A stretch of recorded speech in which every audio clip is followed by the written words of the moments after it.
you are still in shock. Some of you got your boat rocked. Some of you still finding it strange. Those of you in denial, there's a turn of the table. I'm telling you, the government changed. Stop pointing your finger at Mr. Owen Arthur. Stop criticizing the BLP crew. In the last election, the people made a decision. Mr. Thompson, all eyes on you. We don't expect you to build a highway overrun by cost overrun. Contractors in legal confusion would unbuild our next prison. The government changed. The government changed. Every house that's built on the urban, we will find it here easily. And contracts for every employee will be free of hanky-panky. The government changed. The government changed. Mr. Thompson, don't change your tune. You promised to deliver. If you don't, that will spell your doom. We will cut the wire. Government change. The government change. So nobody on your payroll should try to give us a bogus poll. Government change. The government change. If your party start behaving strange, the government change. Hey! Barbados, come on!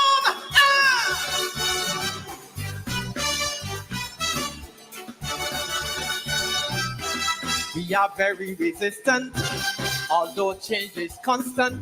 Opportunities it can create. Look our brilliant young lady now leads the BLP. Change has given her that mandate to lead the opposition along with the Calypsonian. She will keep check on the things you do. Issue now on the other foot. Over 14 years it took. Mr. Thompson, all eyes on you. If someone from our next party decide they can cross over, you must handle it carefully. Don't announce them as co-leaders. The government change. The government change. Hard would be the word to use to describe high cost of living. That's job number one to choose. Number two, we are not taking. The government change. The government change. Mr. Thompson, please keep open our windows to the sea. Cause for the average Bajan, the doors done closed already. Government change. The government change. Be careful how you privatize. Here we come in the Bajanize. Government change. The government change. If arrogance get into your veins, the government change. Ah! Hey! Hey!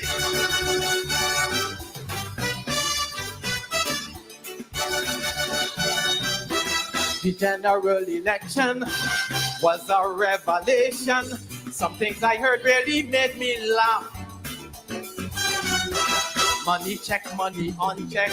Money consultants used to get. The figures came out in the aftermath. But during the election, there was an allegation suggesting Taiwan had you tied to. But you choose your friends carefully. You're not both league or company. Mr. Thompson, all eyes on you. The fella who stole the pigtails, they just say that he should get flogged.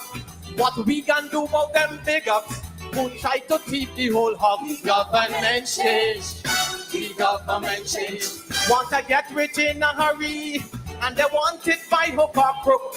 And then they get so greedy. When we look, we ain't see no hope. The government change. The government change. The pros are cons and the cons are pros. Everything seems turned upside down. Mr. Thompson, the job is yours. So try to turn it around. Government change. The government change. Yes, it changed and that is a fact. Look and see Sarah Nader was back. Government change. The government change. Your party's so damn popular, Gabby may even cross back over. Government change, the government change. Yes, it's changing, there is no doubt. It changed just like Admiral Mount. Government change, the government change. Yes, it changed and we all can see, but there will be no change in the monarchy. Government change, the government change. And when we're ready to rearrange, Barbados, come on! Hey! Hey! Come on! Hey! Ah! Thank you! Yes. The government change. The government change. Listen, good night, Barbados. Good night, the Caribbean. Good night, the world. I want to say a special welcome to you to the Marcia Week show tonight. And what an amazing way to start. The government change. And if you listen to that song, wherever you are in the world, you'll recognize what this Calypsonian is saying. In Barbados, his stage name is Red Plastic Bag. And he's basically saying when the government doesn't behave, when the government is not doing what they want to do, the government change. We change them. And that song was in 2008, okay? After the BLP lost the election and lost badly to the DLP. And he had a list of areas in that song. And I want us, we're going to play the national anthem and we're going to listen to this song. And I want you to, when you're listening to the song, to write down the things in the song that was happening, why the government changed. And this falls right in what Adrian Hines is saying to us. Listen, they're not doing what you want them to do. Vote them out. Close your eyes and vote them out. That's all that you have. The only weapon you have is your vote. Teach them a lesson, Barbados. Teach them a lesson. So let's go to the anthem, and then we're going to play that song, and we're gonna go through the song. We're gonna play it one more time, and just spend a little bit of time on the song. The beautiful song that we have there by Red Plastic Bag, 2008. So let's play the national anthem. So let's stand to attention as we play the national anthem of Barbados.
Barbados. Yes, Barbados. Yes, Barbados.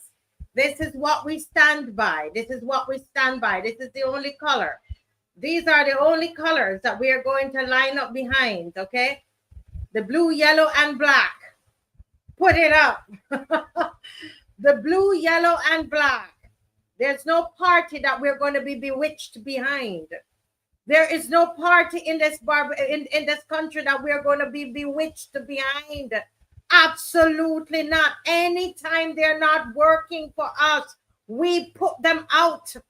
Don't let them bring you into that kind of politics where you are fighting and protecting the name of a party and putting the party over country. There should never be a time like that in Barbados. And in fact, I did some graphs, you know, and I sent them to Dave. And, you know, I'm just going to flow a different way tonight. But I'm going to call for those graphs very soon. And as we're going to watch, we're going to listen to this song one more time, right? After I greet you. And then I want you to write down. I want you to type. When you hear it, the different issues and the reasons why the government changed in 2008, write it down. Type it in there. So this is the class we're in, right? So this is, I'm going to use the next couple of minutes to do that. Write it down. And I say, Barbados, do not, whether it's orange, whether it is green, whether it is blue and yellow, whether it is red, whatever the color, anytime they are not working for you, what do? Type it in. What do you do, Barbados? You vote them out. You vote them out. That's the only thing that you have. That's all you have. Talk. If the talk is cheap. The only weapon you have is your vote as you stand behind this. Yes?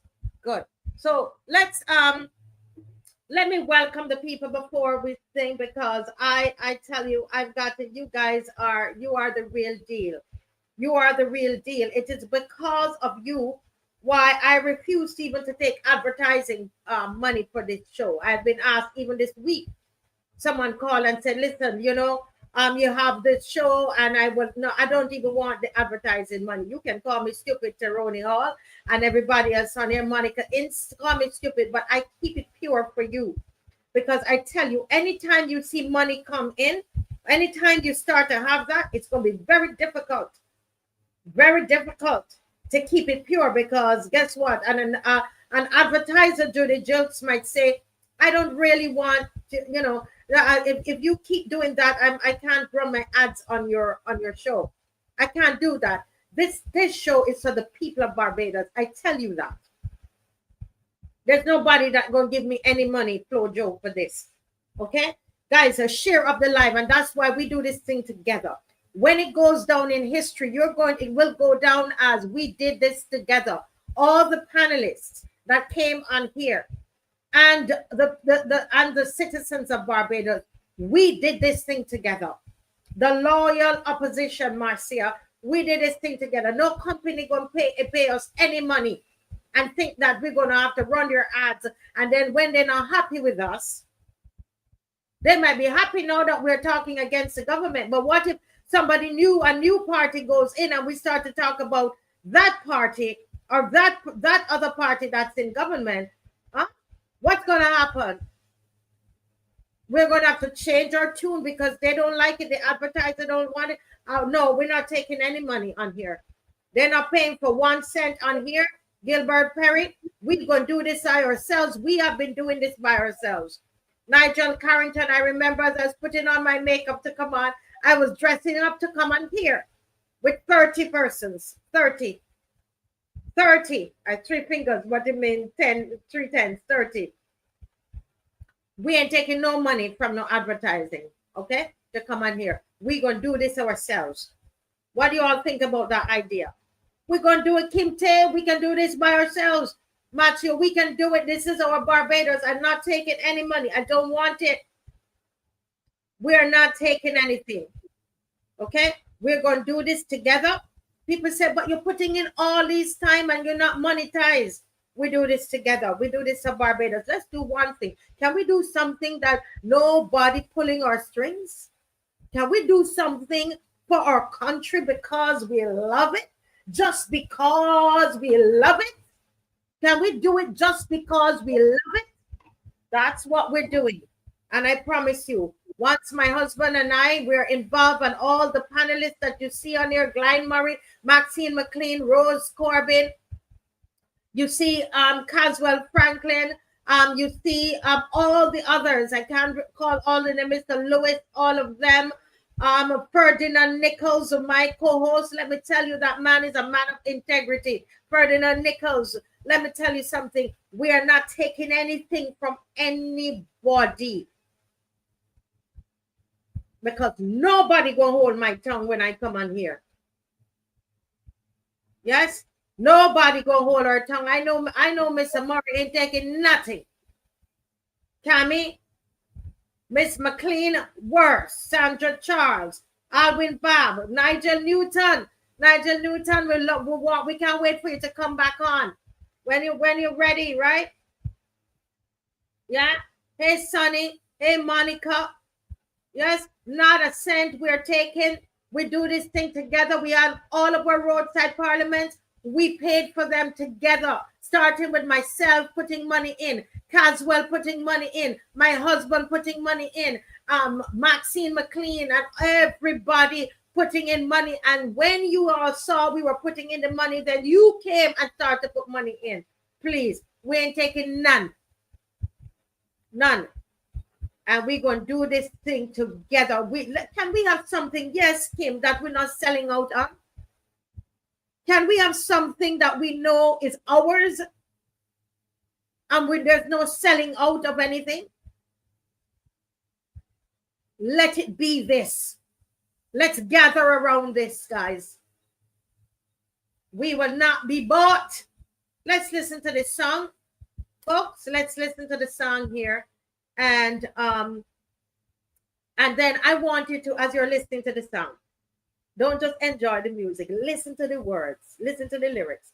And you're going to type all the different, all that you hear. Go ahead, Dave. Come on!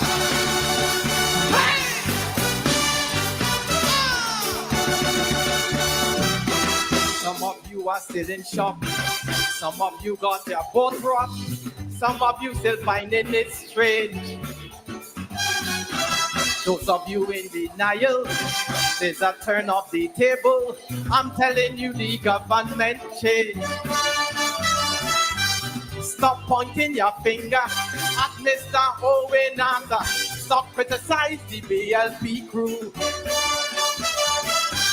In the last election, the people made a decision. Mr. Thompson, all eyes on you. We don't expect you to build a highway overrun by cost overrun. Contractors in legal confusion would unbuild our next prison. The government changed. The government changed. Every house that's built under urban, we will find it here easily. And contracts for every employee will be free of hanky panky. The government changed. The government changed. Mr. Thompson, don't change your tune. You promised to deliver. If you don't, that will spell your doom. We will cut the wire. Government change. The government change. So nobody on your payroll should try to give us a bogus poll. Government change. The government change. If your party start behaving strange, the government change. Hey! Barbados, come on!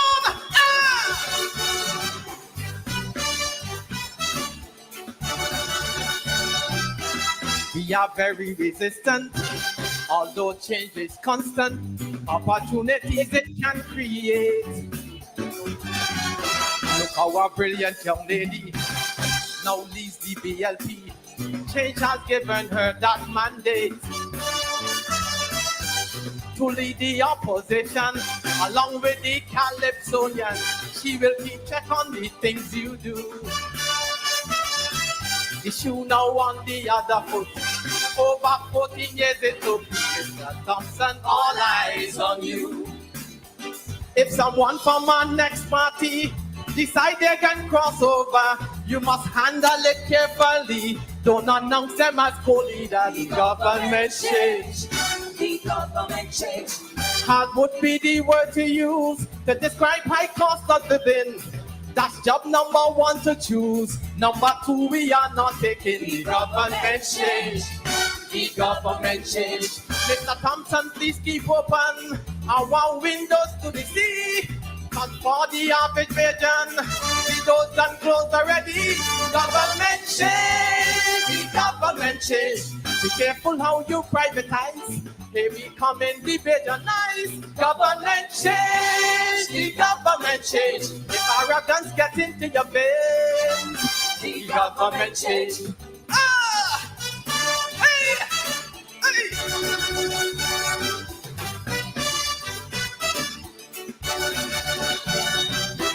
The general election was a revelation.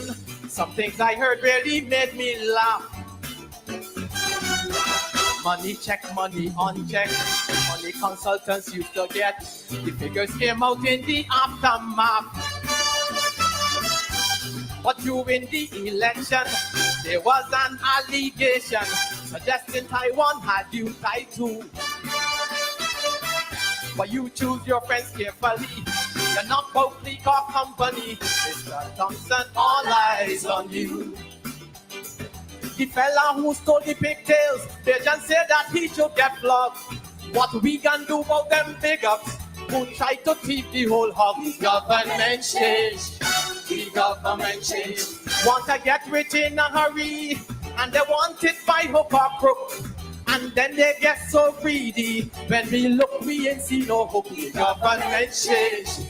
The government change. The pros are cons and the cons are pros. Everything seems turned upside down. Mr. Thompson, the job is yours to try to turn it around. Government change. The government change. Yes, it changed and that is a fact. Look and see Sarah Nader was back. Government change. The government change. Your party so damn popular, Gabby may even cross back over. Government change. The government change. Yes, it changed and there is no doubt.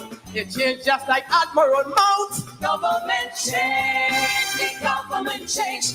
Yes, it changed and we all can see, but there will be no change in the monarchy. Government change. The government change. And when we're ready to rearrange, The Barbados, government come on!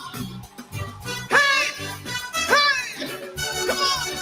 Hey! Ah! Thank you! Yes, Barbados, the government change. And this is what this man, Mr. Hines, has been saying. Look at the people. This was when pick of the crop was pick of the crop, right? Look at the people. And this is what Mr. Hines has been saying. And I wonder if Dave can find them graphs, man. I wonder, because I want to show you all something. I want to show you how you have voted. This is all in what we have been learning on the show. We're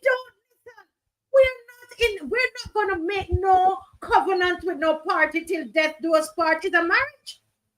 Is a marriage? No, sir. No, sir. If your party behaving strange, the government will change. That is how we do it. That's how we do it in Barbados. Listen, don't let them fool you, regardless of the color. Don't you ever let them fool you, Barbados, and line up behind any party and you're bowing down like, yes, massa, no, massa, everybody's scared. What? No, if your party behaving strange, the government will change. If you believe that, give me a thumbs up. Give me the thumbs up in the thing if you believe that. Put it in the comment section. We tonight, Mr. Hines there, and he's coming in soon. But I wonder if they can find those things that I sent, because I wanted to show you the pattern. We talked about it on the show. Mr. Murray has talked about it on the show as well. Miss McLean, you would have seen the changes over the years. We do not line up behind color. This is it first. Barbados first. Barbados first. Only one thumbs up. Good night, Sonny. Okay, Marie Watson, Sonny. Huh? You believe what I am saying, folks? Do not do that to yourselves. Do not do. The only thing that we have is a vote, y'all. Right? And so, Dave, I think there's another graph. Yes, there's another graph. There's another graph. We're gonna get it for you for tonight before the night is up. I wanted to show you that. Yes, yes, yes, yes. This is the one for St. James North, but there's another one there that there are two documents. Two documents. Listen, one is a graph and one is a document, I believe. But listen, folks, man, come on, I should see more thumbs up. Listen, Jade and Kim Tae, listen, folks. No, that's the right that you have. Tell them don't play around with you. And don't let them fool you and say that the other people have to be perfect. They don't have to be perfect, nothing. Because anybody will be better than these that we have in here right now. And somebody said, when you listen to that song, right? When you listen to that song,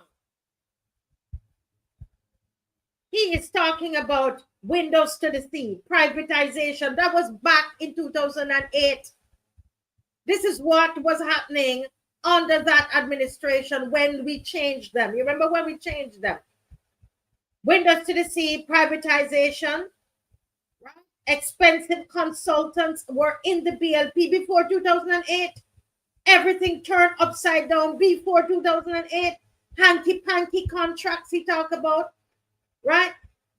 Payroll, bogus polls, all kinds of things he was talking about at that time. Yes, this is the graph here. Yes, that's it, Dave. That's it. Yeah. Folks, let me tell you. I want you to look at this. Look at this. Come on, folks. Come on, folks. Listen. We changed them. Your party behaving strange. The government will change. Make it up in your mind tonight. Make it up and let them know there's no $300 that can do that. That's why I love the seniors, you know. In Kenya, it was the Gen Z that caused that revolution. In Barbados, you know what? It's going to be the seniors. It is going to be the seniors because you know what? Do you know what it's supposed to be? You're not in no of fetting. They can fet the truth out of you. They can fet Barbados out of you. What true Barbados is. You know, I'm Mr. I know 2 minutes before Mr. Hines come, but I know he's going to jump into this when he comes. Let me bring him into the studio. Mr. Hines, good evening. Good evening, Marcia. Good evening to the loyal opposition. Good evening, Dave. Woo! It's a good day to be alive. We are pumped. We are pumped. We're joining in with you, you know. You said if the party behaving strange, you join with red plastic bag, and he said the government will change. Of And we course. then need to not so.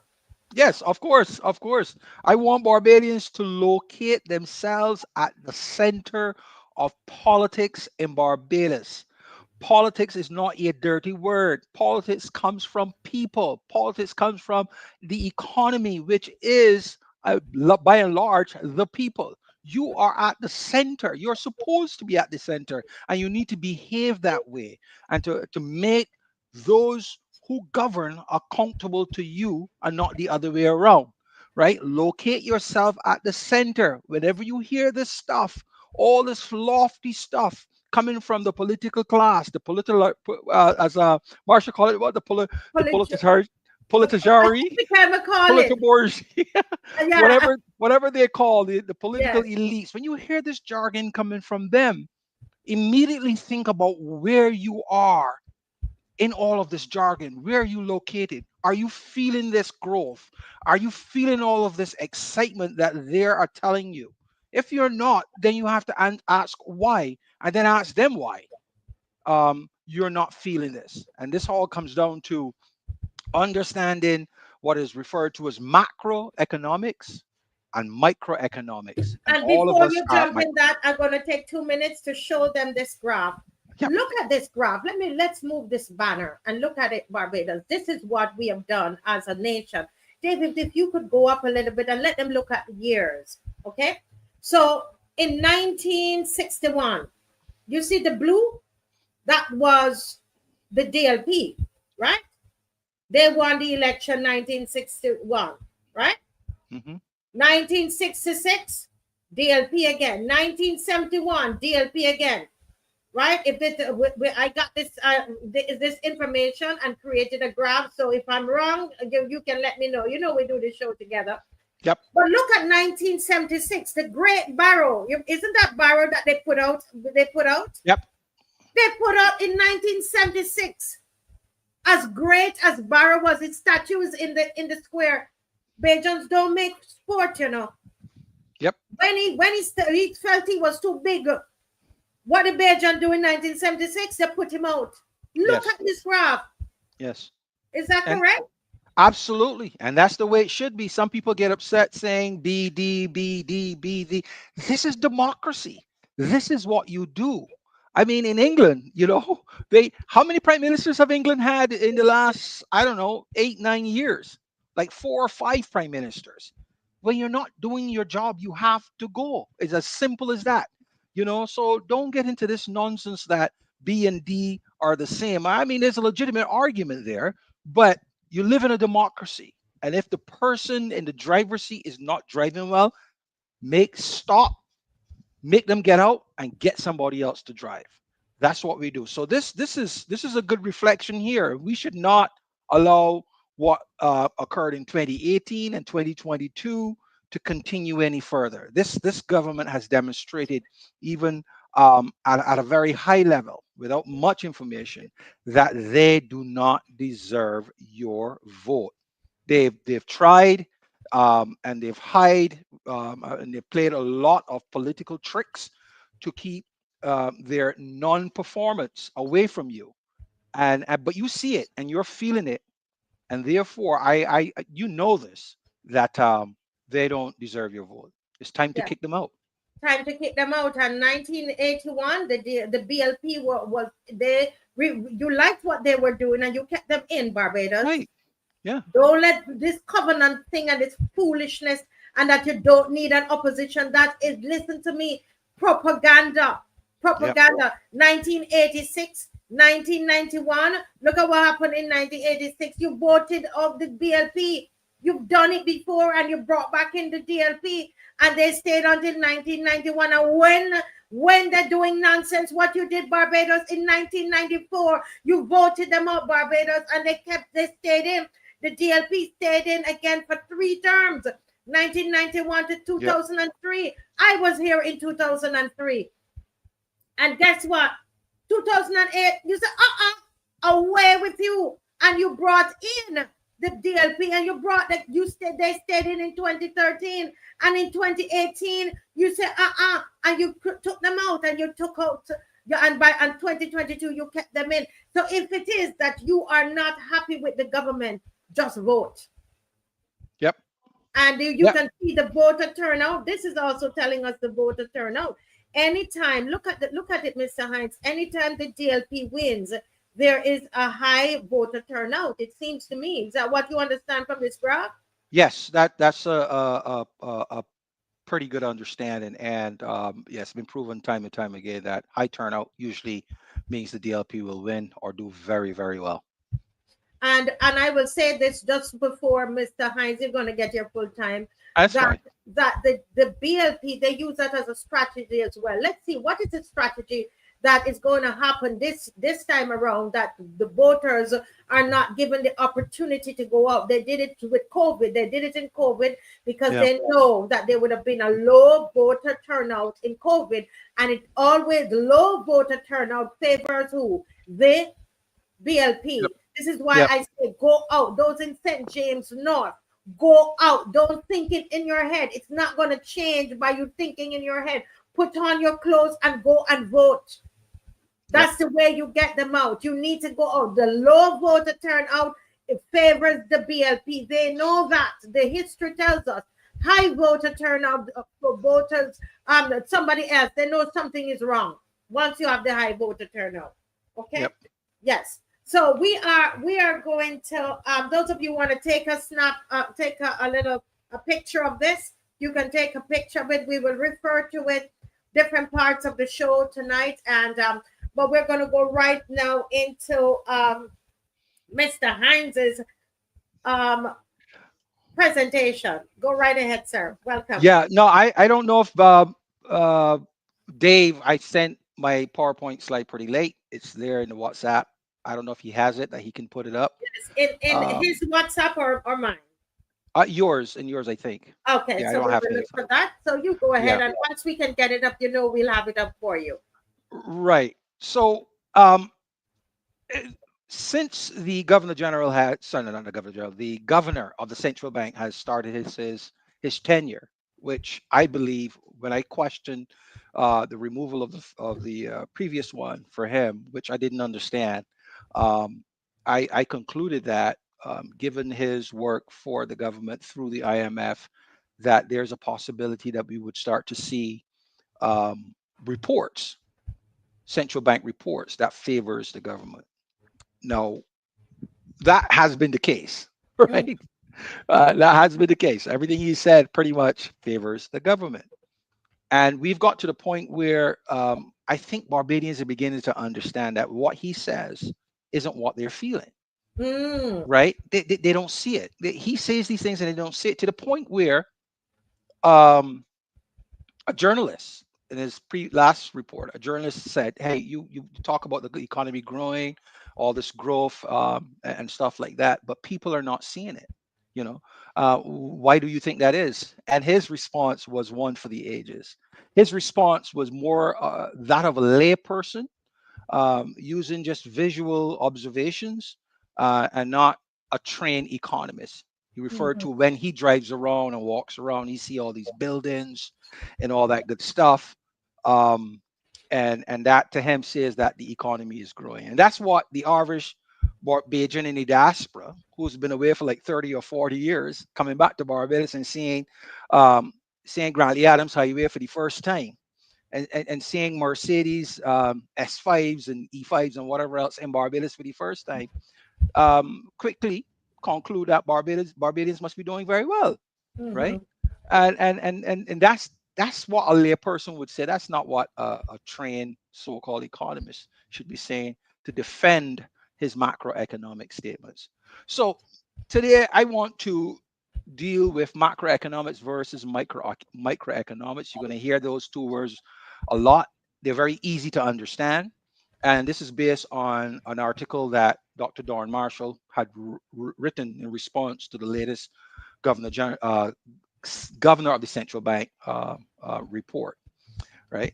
So I will attempt to summarize what that article in which Dr. Don Marshall sought to respond to the latest statements of the governor, and why we should never let the comments of the government economists betray our lived realities and our experiences in this economy, and that we must be confident to center ourselves and ask, as that journalist did of the governor, why these lofty, fantastic economic measurements, yet people are still um, are still yet people are still crying out about jobs and low mhm. wages and high prices, and indeed why the need for an economic stimulus in the form of the solidarity allowance, because that's really what it is, an economic stimulus. Yeah. If the economy is doing so great, why do we need to stimulate the economy with $40 million in giveaway at $300 per person? Um, so I will look again at microeconomics and macroeconomics and why we should be confident in using our microeconomic realities to understand and judge the comments of the governor of the central bank, and that this country, and to understand that as this country has a debt ranking, so do individuals with credit scores, both doing similar things to gauge a country or an individual's suitability for risk of lending money to. Next slide. So in Dr. Don Marshall's article, he criticized Barbados' economic strategy, arguing that the IMF-backed reforms focus too much on fiscal metrics rather than true economic development. Again, macro versus micro. Macroeconomic gains like GDP growth and fall in debt to GDP ratios are celebrated, but Marshall sees these as superficial and disconnected from deeper structural transformation. He claims that Barbados is managing debt to satisfy financial elites, not building a self reliant, diversified economy that generates sustainable growth and wealth. Comparing Barbados to Burkina Faso, he praises Burkina Faso's rejection of the IMF. Makes me wonder why no one sought to praise the last prime minister for not going to the IMF, but I'll leave that alone. And he highlights that if Burkina Faso stays on the trajectory that it have, it could grow at 8% annually from 2025 to 2043. Next slide. This is just a continuation of the summary of that article. As I saw it, the Central Bank of Barbados reported a 2.6 GDP growth in early 2025, led by tourism and construction, with increased reserves, declining debt. But Marshall questions the substance of these gains. He argues that the announced development projects in Barbados lack timelines or performance targets or coherent planning, calling them uncoordinated and unclear. He criticizes the public discussion of economic policy as a mock debate, lacking transparency, accountability, or engagement with real development questions. He questioned whether the post 2018 debt restructuring and increased external borrowing had led to investments in value added sectors like biotech and film and renewables. And he challenged whether the IMF conditions under the BERT program leaves Barbados enough policy space to pursue industrial policies or meaningful economic diversification. Ultimately, he calls for a vision driven development plan with coordinated government action and a focus on building productive sectors, something he believes in is currently missing. Next slide. So that summary, might gone over a lot of people's head. I had to read it a couple of times. I'm not an economist, but as I have said before, um, I center myself in the economy, and I must have some understanding at some level of whatever's going on around me in order for me to navigate uh, life in the economy as best as I can and as productive as I can. So, macroeconomics, an overview. So, what is macroeconomics? And this is the branch of economics that the governor of the central bank and Dr. Don Marshall and Michael Howard and these guys would generally focus on. Although Dr. Don Marshall and Michael Howard would break out to relate the macroeconomic measures to people's lives at the micro. So Yes. macroeconomics level is the branch of economics that studies the overall economy, how it operates at a national or global scale. It focuses on broad aggregates and averages that affect an entire country, with topics like the GDP, which you've heard, gross domestic product, which is the total value of goods and services produced, inflation, the rate at which prices increase over time, unemployment, the percentage of people who are willing to work but can't find jobs, interest Mhm. rates and central bank, and fiscal monetary policies. All of these make up the macroeconomics study. And that when you hear the governor of the central bank talking, he touches on a lot of this stuff, and usually a lot of stuff goes over people's heads.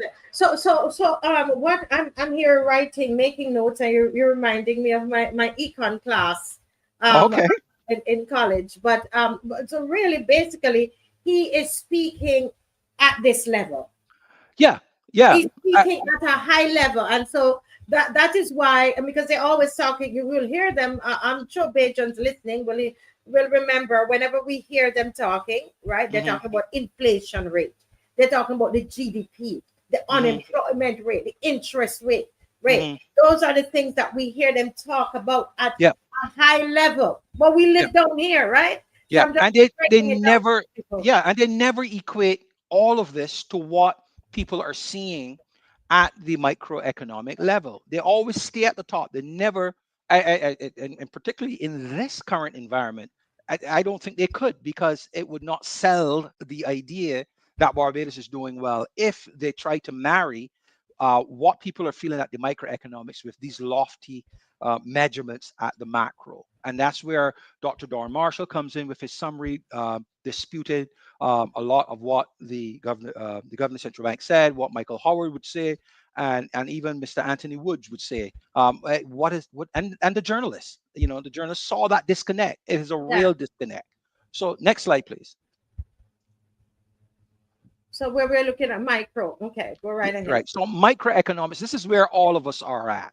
This is where the journalists wanted to be. This is where Don Marshall sees the disconnect. And it is a known thing in economics that microeconomics is studies the behavior of individual units within the economy, like households, consumers, firms, and industries. It looks at how decisions are made and how resources are allocated at a small scale. Key Yes. topics include supply and demand. If there's going to be Mm-hmm. enough milk on the shelves, enough chicken and hams at Christmas time. Consumer behavior. If your dollar is going to stretch, your spending choices, right? You have to put things back because you don't have enough money to stretch across all the things you want to buy. Production and cost, and this is more for companies, as they allocate labor to and the cost of labor to whatever commodity or services they're selling. Market structures, not much competition and monopolies and pricing strategy. Most of the things happening in Barbados are more along monopolistic lines, but nevertheless, it is something that is captured under microeconomics and behavior. Yes. And elasticity, how responsive quantity, demand, or supply is to price changes. So, Barbados is an economy where it's a captive market because at the retail sector, a lot of the retail sector is controlled by a few people, and they set the prices at the highest the market will bear. And that for more reasons than one is one of the reasons why things are so high, because people who own the retail sector can set them because there's no competition. Next slide, please. So macro versus micro, and I want Barbadians to stay in micro. I don't mean for you to forget macro, but I don't want you to focus on it a lot. Neither to be discouraged when you hear the governor, the central bank, and any government paid economists Mm-hmm. speak to macroeconomics in glowing terms that Barbados is doing so well. Stay grounded at where you are in the micro economy. Now, can microeconomic measurements show growth? Sorry, can macro economic measurements show growth while microeconomic realities do not? The answer is a clear yes. Again, I go back Mm-hmm. to the journalist. She saw it and she asked that question. A lot of Barbadians see it as well. And I want to give you the confidence to ask that question because it is a known disconnect Mm-hmm. in the Mm-hmm. study of economics. Macroeconomic measurements can show growth, while microeconomic realities do not appear to reflect growth for many individuals or businesses. This disconnect is not uncommon and can occur for several reasons. One, uneven distribution growth. Macroeconomic indicators like GDP growth measure Mm-hmm. the total output of an economy, all of Barbados, but Right. they don't show who benefits. They don't show who benefits. Growth could be concentrated in certain sectors, right? While others stagnate, right? Uh-huh. Two, rising costs and stagnant wages. We see this. Prices gone up. PG have been singing about that since the 1980s. Rice gone up, right? But wages are not following. Even if GDP is growing, real wages adjusted for inflation might be stagnant or declining for many workers. If the cost of living, like housing, education, prices in the supermarket, rise faster than wages, people may feel worse off despite macroeconomic growth. I guarantee you that is what is occurring in Barbados today. Yeah. Then there's employment, the quality of employment. Unemployment rates may fall, a positive macro sign, but many new jobs might be part-time, temporary. Think of all those people that were Yes. reading the That is street true. and picking up ash, right? Or low paying jobs. Say that So, again. Let's stop there a little bit because they're talking about how all this employment and so on. But a lot of these jobs they're part time.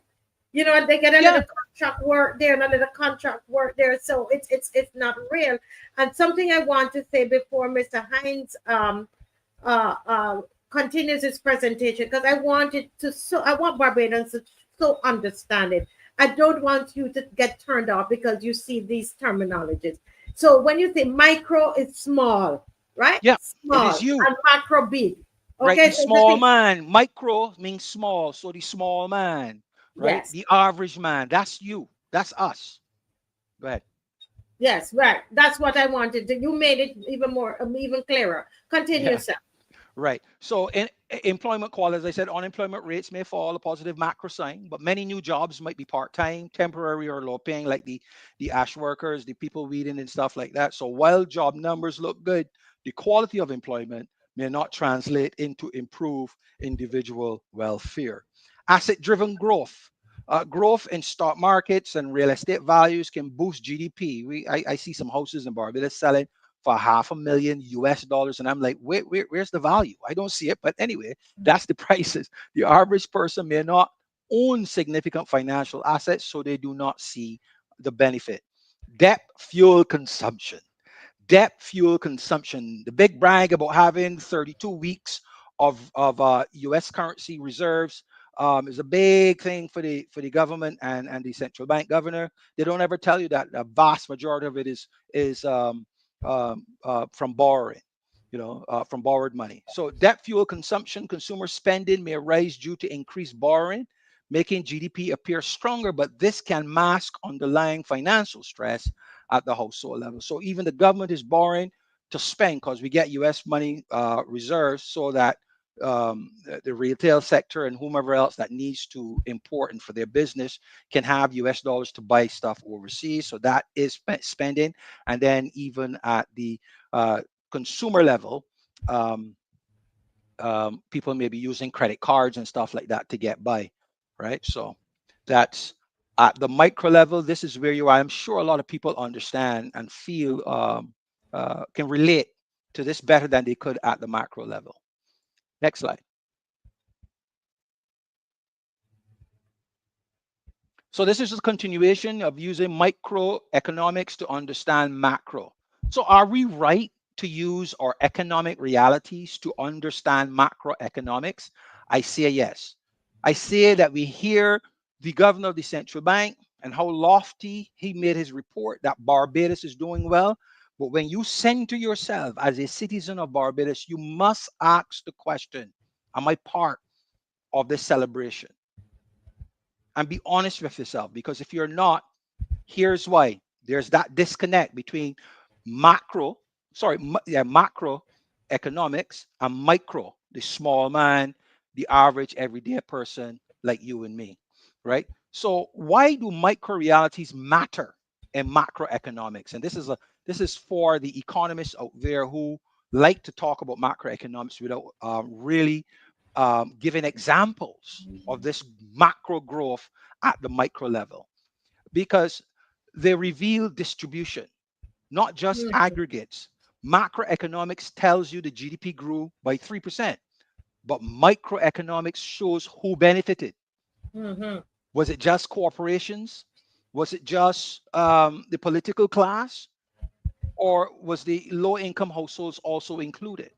I mean, we getting given $300 away, so we know that they were not included because this is supposed to be a solidarity allowance. So they know that the low income households were not included. So they're trying to make amends with just $300.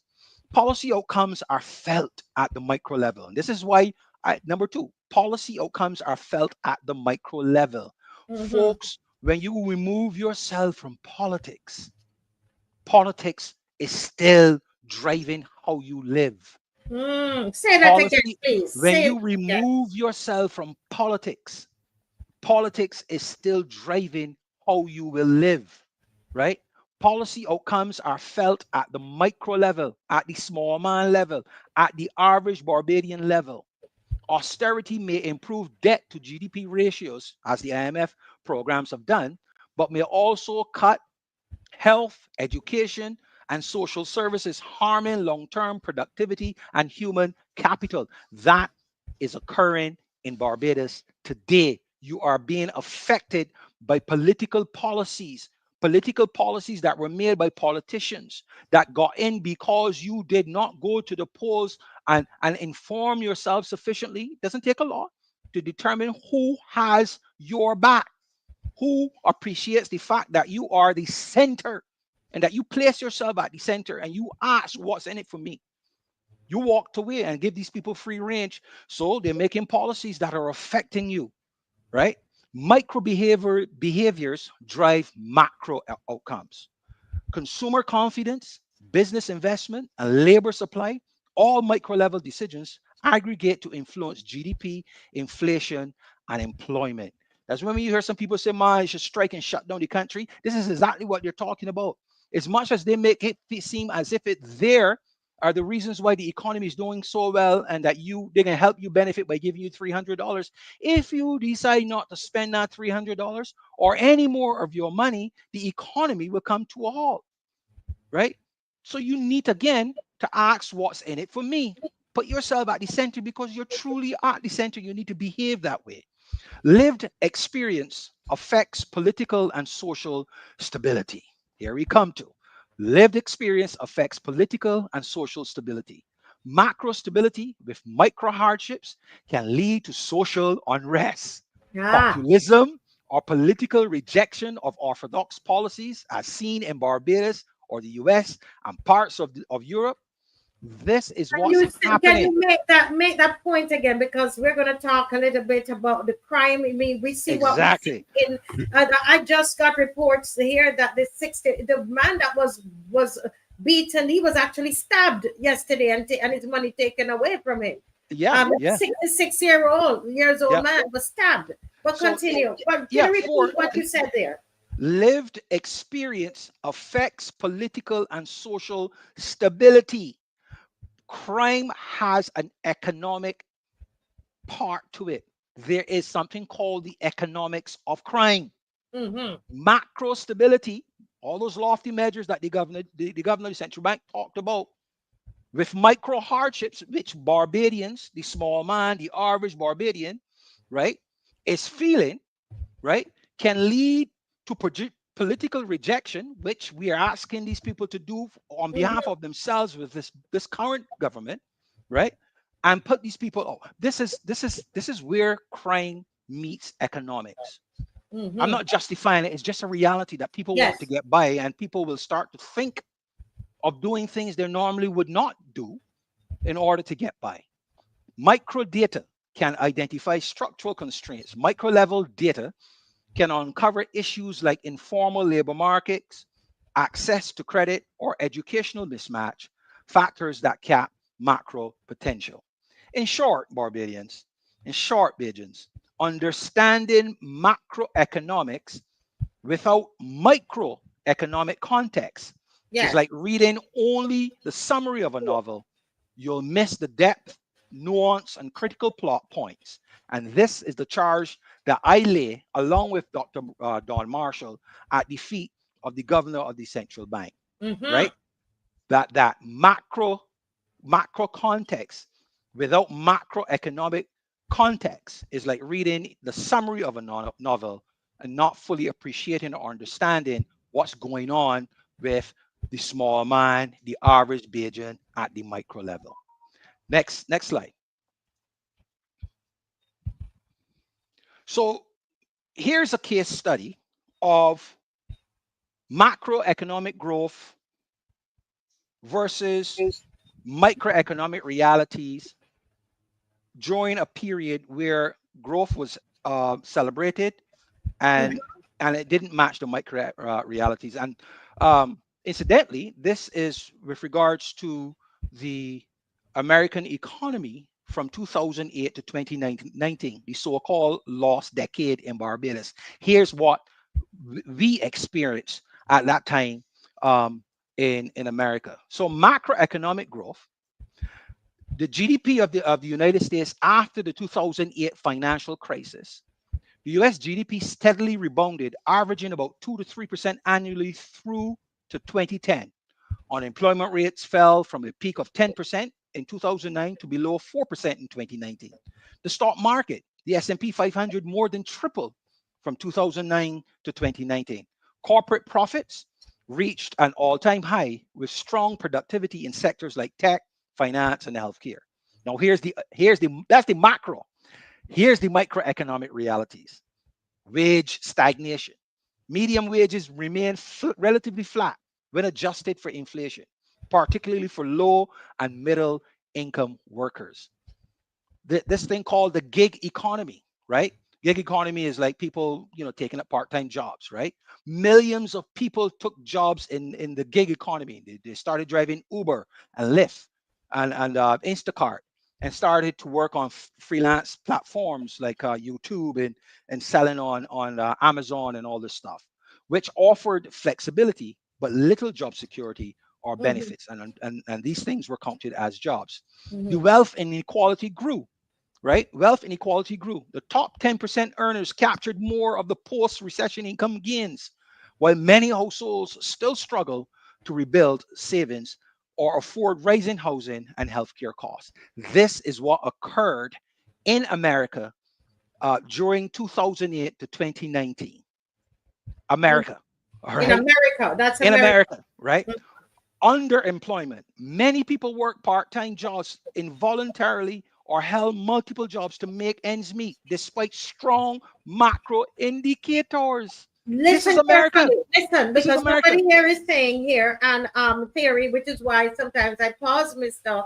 Hines, and I Uh-huh. know Mr. Hines is doing a fantastic job trying to make sure we all understand. And I want you to pause here, Mhm. folks.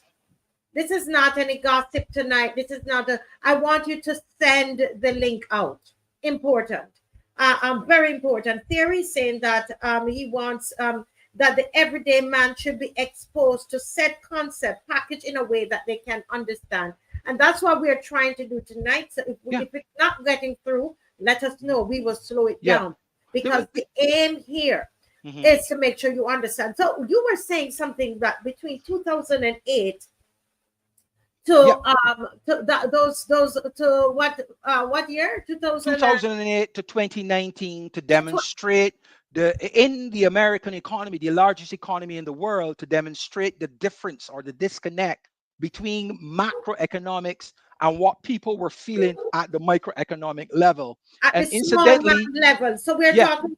This is high up here. That's all the way up here. We're talking about GDP and we're talking about unemployment rate. yeah, But then now the micro is at the small man level yeah, where you feel it in your pocket. You feel it in your pocketbook. You see it in your bank account when you go to yeah, the supermarket. So that is the difference here. That he's. It's a we right, are not feeling what the governor is speaking about right. because we are feeling it at the micro level. And what Mr. Hines is saying, it is a normal thing to happen. But the governor is seeking, I don't know if he's intentionally deceptive to say how great the Yes, economy is when we are not feeling it on a micro level, on the small man level. he is deceptive in his omission to tie this macroeconomic growth to what people should be seeing and feeling and are feeling at the micro level. He's omitting that because he knows there is a disconnect. If there was alignment, he would use that because remember he's selling an idea that Barbados is doing well. So he Mhm. has to omit how people are feeling, and that makes him, in my view, susceptible to not telling the whole truth or giving us Yes. the whole picture of what Mhm. the economy for all Barbadians is like. And that should be his job, but unfortunately, he sees it other way. No, well, Barbadians, this is a lot. If you're hearing something for the first time, like I do, oftentimes with technology, when I hear it for the first time, it doesn't gel. Mhm. I tend, and if it's important to me, I know that I have to prepare myself to read it three, four, five times. But I know what I go away from the first instance of hearing something for the first is the key points. The key points is that Mhm. what you are feeling right now, Barbadians, Mhm. right, is correct and it's disconnected from what the governor of the central bank is saying because there is that difference in macroeconomic measurements from what happens at the micro level, right?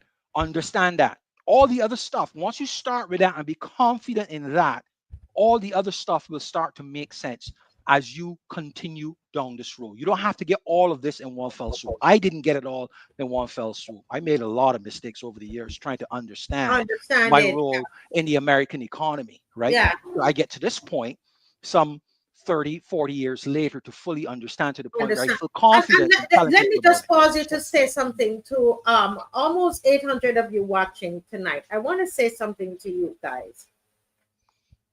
Do not get distracted. There are some people who come over here and they don't understand that this is about education. And you have some yard folks that are in the chat. Don't pay them any mind right now because they are focusing on, they are majoring on what is not important. What is important at this moment is that we understand that we have a politically appointed governor of the central bank, paid by this government to tell the people tales. And the tales that he's telling is that all is well. And we have people like Adrian Hines and economists like Don Marshall and Anthony Wood, true economists, telling us, listen, Barbadians, they're not telling you the full story. So Correct. listen to it. Don't get up in this conversation that they're pulling you aside, which is what they do. They're very good at.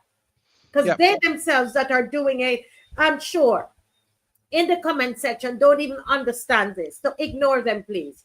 Yeah, Continue. and Barbadians, I mean, we all know this, and you should know this, that we tend to, I think it's a bad habit, but nevertheless, it seems to be a cultural thing, that we Barbadians, we feel righteous in telling people what they should do and how they should think, um, not being cognizant of your unique situation. They don't care. They just have an idea, and the idea is usually based off their own experience and how they see things, right? And that this is good. If it's good enough for them, it's good enough for you, and Yes. therefore they would want to ridicule you. Most of these people who see nothing wrong with this disconnect are probably people who are benefiting Mm-hmm. from the status quo, because there will always be in these types of economies, where there are few people getting ahead and a large number of people not. They're benefiting. They want this to continue, right? Correct. Because it's benefit. They don't want anything to change, but it leaves you out of the picture. That's why I keep telling you, center yourself. Know what's in it for you. Don't let John Doe come and tell you that you are wrong for feeling this way. He does not know your economic situation. He does not, right?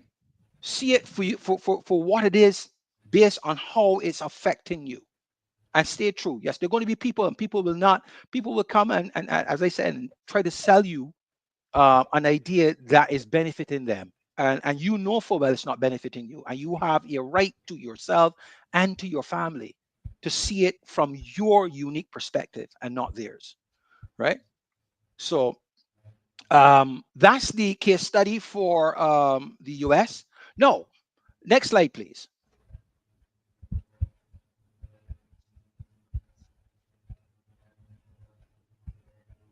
Are we there? Next slide. Yeah. Do we have the next slide? I think this is it. Barbados. There should be a case study for Barbados as well. Yes, it's right on the screen. Okay. All right. So yeah. So the question is, let me recenter myself. That's United States. Okay. So is there a Barbados example to what we just saw with the US case With the study? US, yeah. Right. Yes, Barbados can serve as an example of a country where macroeconomic growth indicators may suggest improvement while microeconomic realities for many citizens remain difficult, especially in recent years. Barbados macroeconomic growth versus microeconomic challenges. The macroeconomic improvements, such as IMF international support since 2018, Barbados has implemented economic reforms under the IMF Extended Fund Facility, focusing on debt restructuring, fiscal discipline, and structural reforms.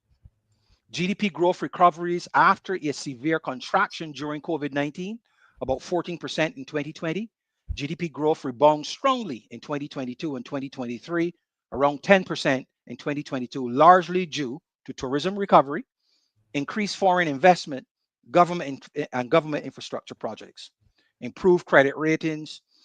International financial institutions have noticed stabilization and recovery for Barbados' fiscal outlook. Now, were there microeconomic struggles during this time? But of course, everybody understands this. And that's why people are groveling and quarreling and lining up in long lines for $300. Of course they are. Right? So here are the microeconomic struggles: high unemployment and under unemployment.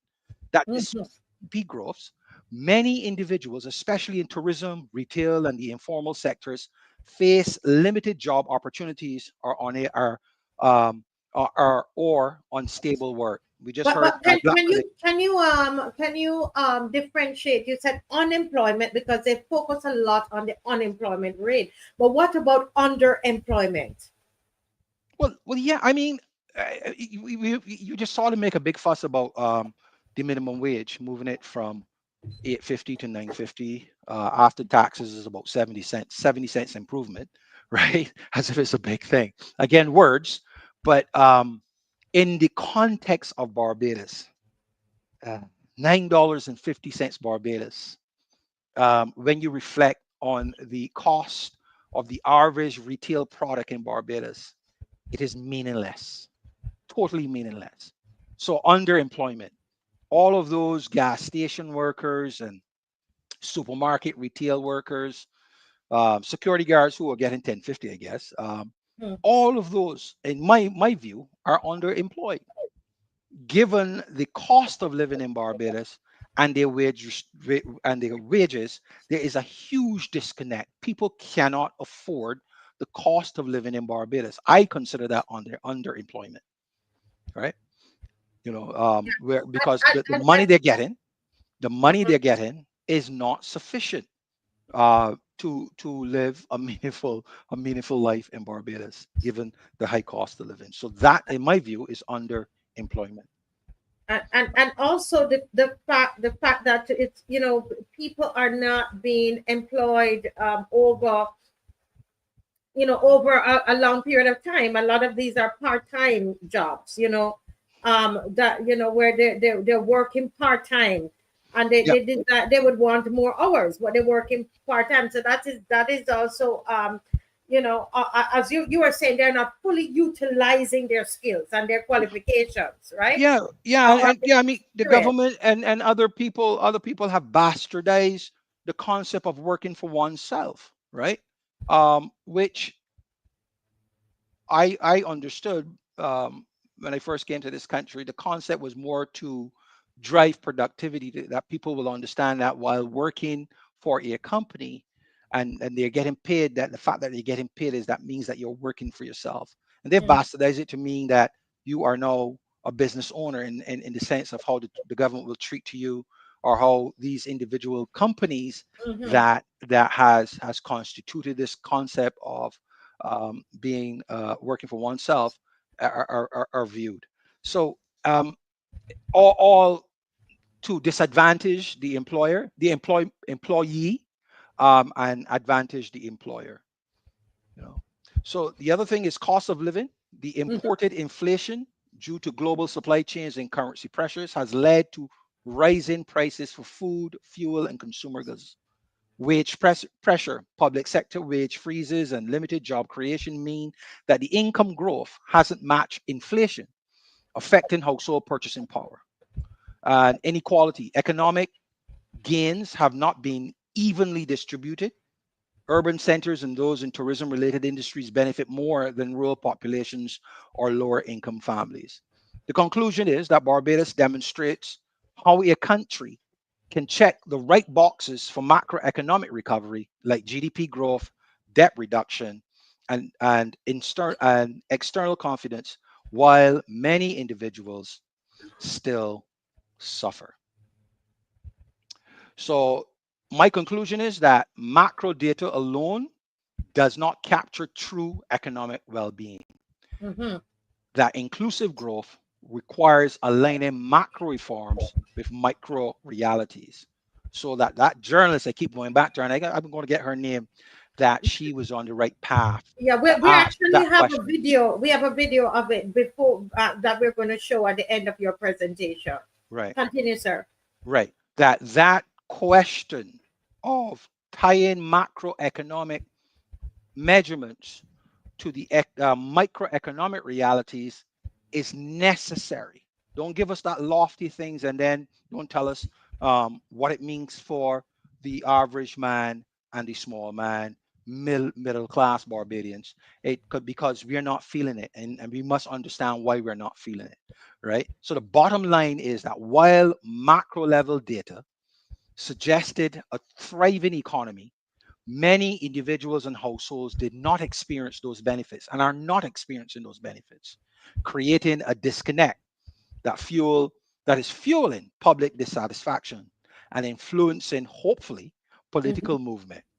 In short, macro indicators can give an overly optimistic picture of economic health if they don't capture the nuance of distribution, access, and lived experiences. Yeah. How do you break that down, all of that down, Mr. Hines, so that everybody on this live understands? Give your conclusion. What do you conclude? Mike, I keep repeating it because it's true. I've always, always, always done this. When people come to sell me anything, an idea, a product, a service, I always locate myself at the center. How is this useful for me? What is the value of this thing to me? Right? What's in it for me? And that's the question I have always asked of any politician when they come telling me all this lofty stuff. What's in it for me? Here's my situation. How are you going to deal with this situation?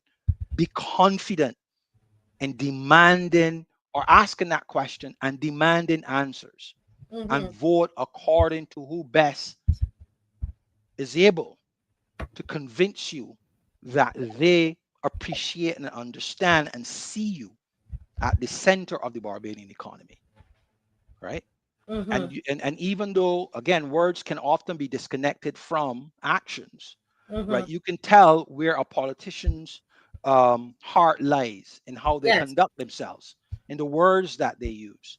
I keep saying this: any politician that comes to me talking about my government, my constituents, my this and my, I don't, they don't own you, and they Mm-hmm. need to disabuse themselves of this notion, and stop with these words, right? Yeah. The same way the attorney general said that changing the Barbados police force name to take the force out of it, right? Because force demonstrates an entity that is can be brutal and all that good stuff, that you need because language and marketing, right, can have an effect, unintended effect. So that I think a lot of these politicians believe themselves when they say my this and my that, in reference to Barbados and to the citizens of Barbados, right? So you can tell a person who talks like that, rather than someone who says fellow Barbadians, you know, who shows that they are in it with you through their words and by their actions. Again, Barbados has just gone through a hard economic austerity measures under the IMF, and this government has not demonstrated in any way that they were in it with us. But we're calling on Barbadians to stay the course with them. Oh, well, how can I stay the course with you when I got no money and you got all and you're doing nothing to demonstrate, that you are in it with me? These are things that you have to ask. What's in it for me? I see what's in it for you, Mr. Politician, but what's in it for me? You know, you got to do that. At some point, you have to be selfish in your outlook within this democracy. Otherwise, those at the top will use the resources of the country for themselves. Because human beings, we being social animals and need each other, at the same time, if one person can use the resources of the group for themselves without a challenge from the group, they will do so. And that's the dynamics of living in a democracy, and the requirement for governance, that we must always be engaged to ensure that the greed and self-serving uh, attitude that all of us have to some degree does not bloom and overshadow through leadership, through um, political responsibility to our own disadvantage. We have to be that check on the power of, of government. You can't walk away from it. Otherwise, you're going to continue to suffer. Nobody's going to wake up and do right by you. You have to be prepared to do right by yourself. Yes, excellent. And we want to make sure that you know, that this presentation was inspired, and some of the material was used from the Economist, and why is it's not Anthony Wood, but it's remind Don me, Marshall, Dr. Don Marshall. Don Marshall. Okay, well, we have on the screen, Mr. Hines, you've been making reference to this discourse between the journalist and the governor. And I want to say, because I see somebody in there were speaking disparagingly about, immigrants, and what I'm getting as a Jamaican. This is a Jamaican young woman, a journalist that's here, that's asking the question. And I say, good for her. She had the courage to ask him straight up. Go right ahead, Dave. Reports of growth. We've heard the projections, but some may argue that this growth is not being translated or being manifested in the lives of ordinary Barbadians. Governor, are you confident that ordinary Barbadians are feeling the impact of this growth?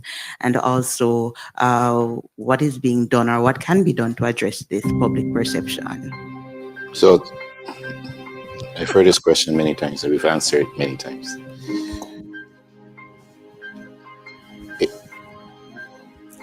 Growth, inclusive growth, development is a process whereby we continue to build out a social component of it.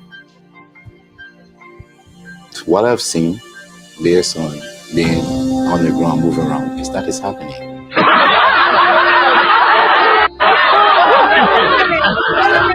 Hold a minute. We look at the social program. Dave, pause it, Dave.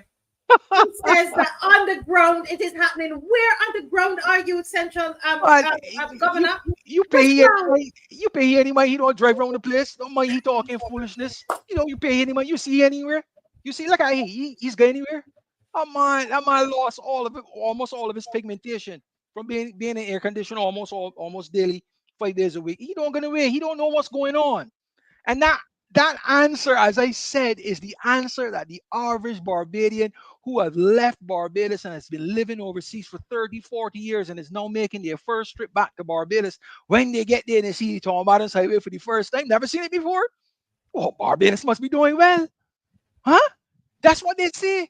And then when they see all these nice cars that Barbadians got, and the way they dress and stuff, Barbadians got a lot of money. That's the first thing they say. That's exactly what he's saying. Unscientific, more layman than anything. And to hear it coming from someone who has a PhD in economics is really, really sad. I think so. But he has to do what he has to do. we just have to, all we have to show him is our supermarket bill, the real people, because these are not real people. He's not no real people, but you can see it on the ground every day. You're not even on the ground, please. Yeah. But go ahead. Let's go ahead. That was an opportunity for him to live up to his, I think his nickname is Digits or Metric or something like that. Show us the figures, sir. Yeah.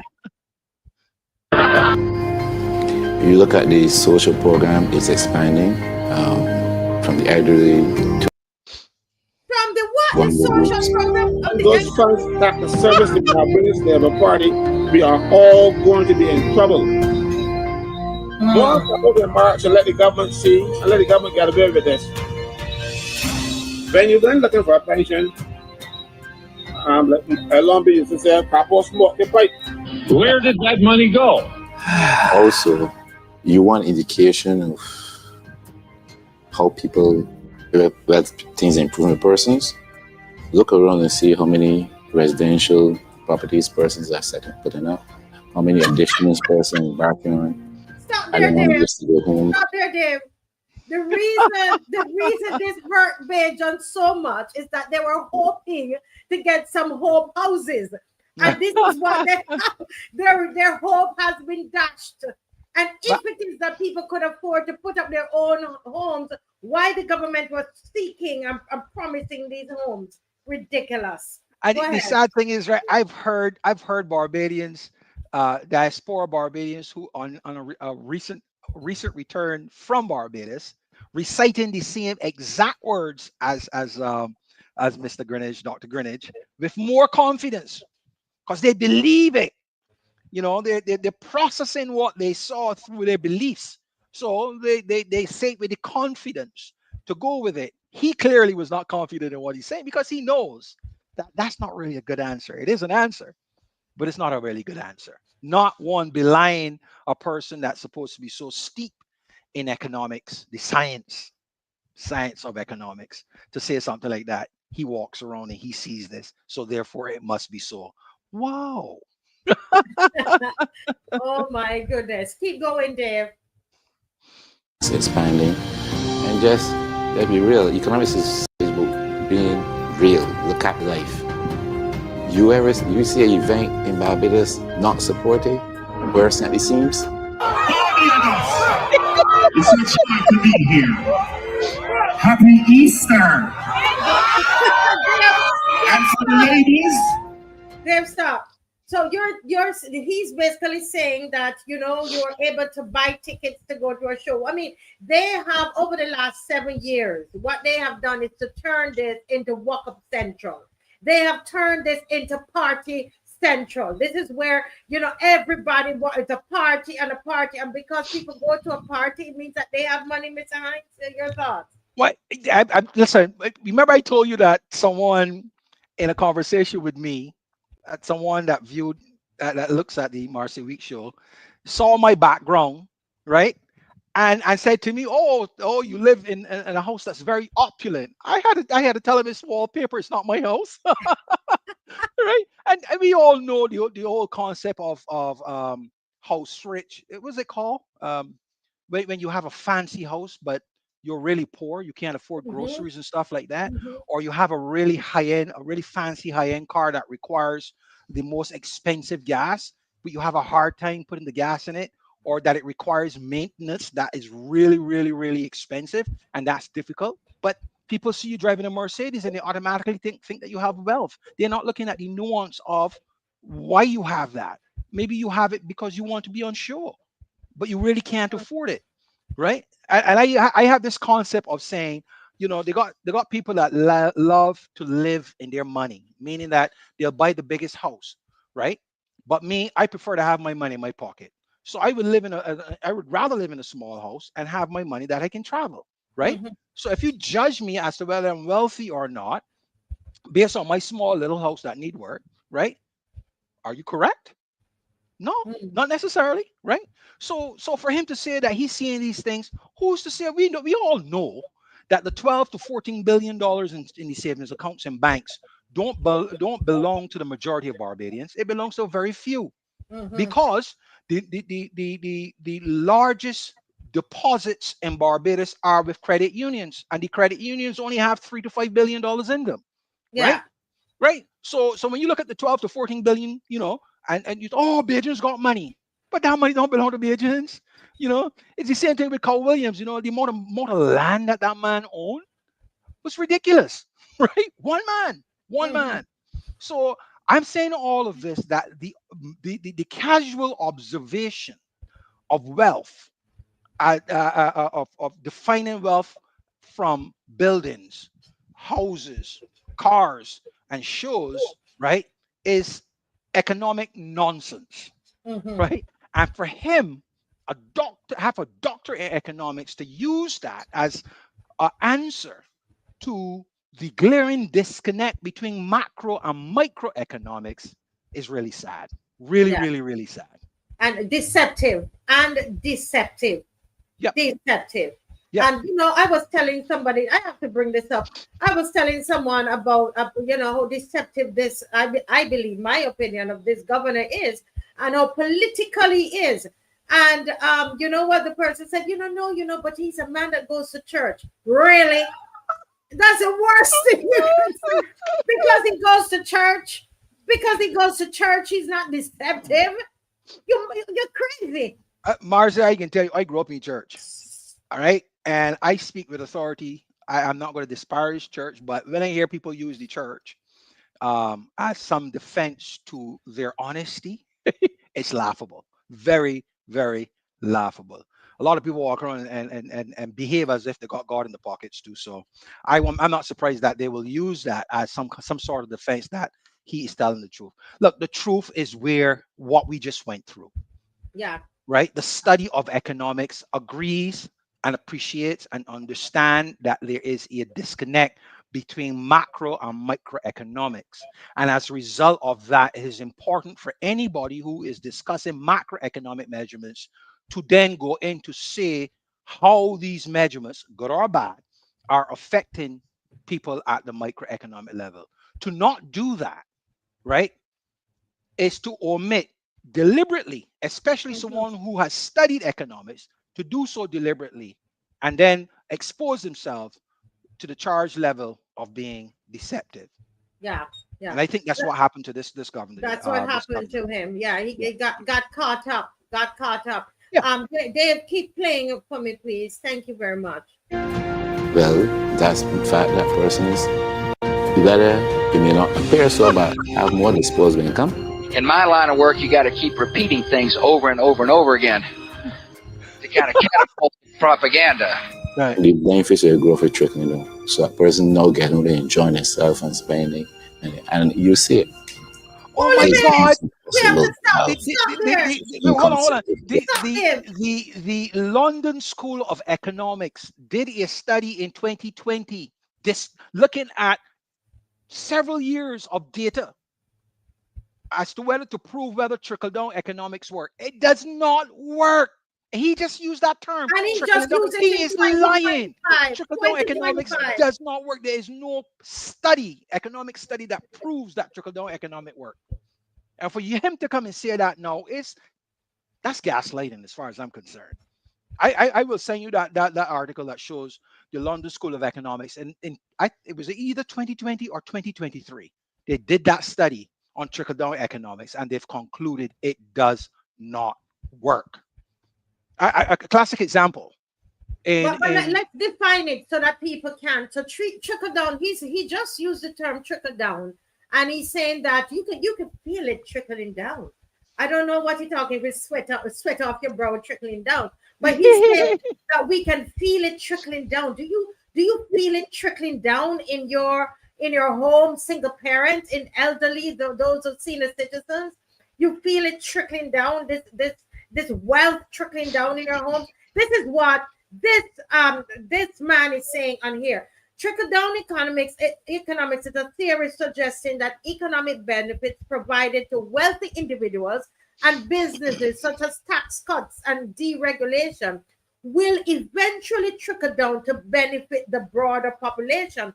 The core idea is that policies that incentivize investment and growth at the top will lead to job creation, increasing spending, and overall economic expansion ultimately yep, benefits everyone. That's what he's talking about, right? yep, yep, yeah, Mhm. exactly, yeah. And I said just Google it.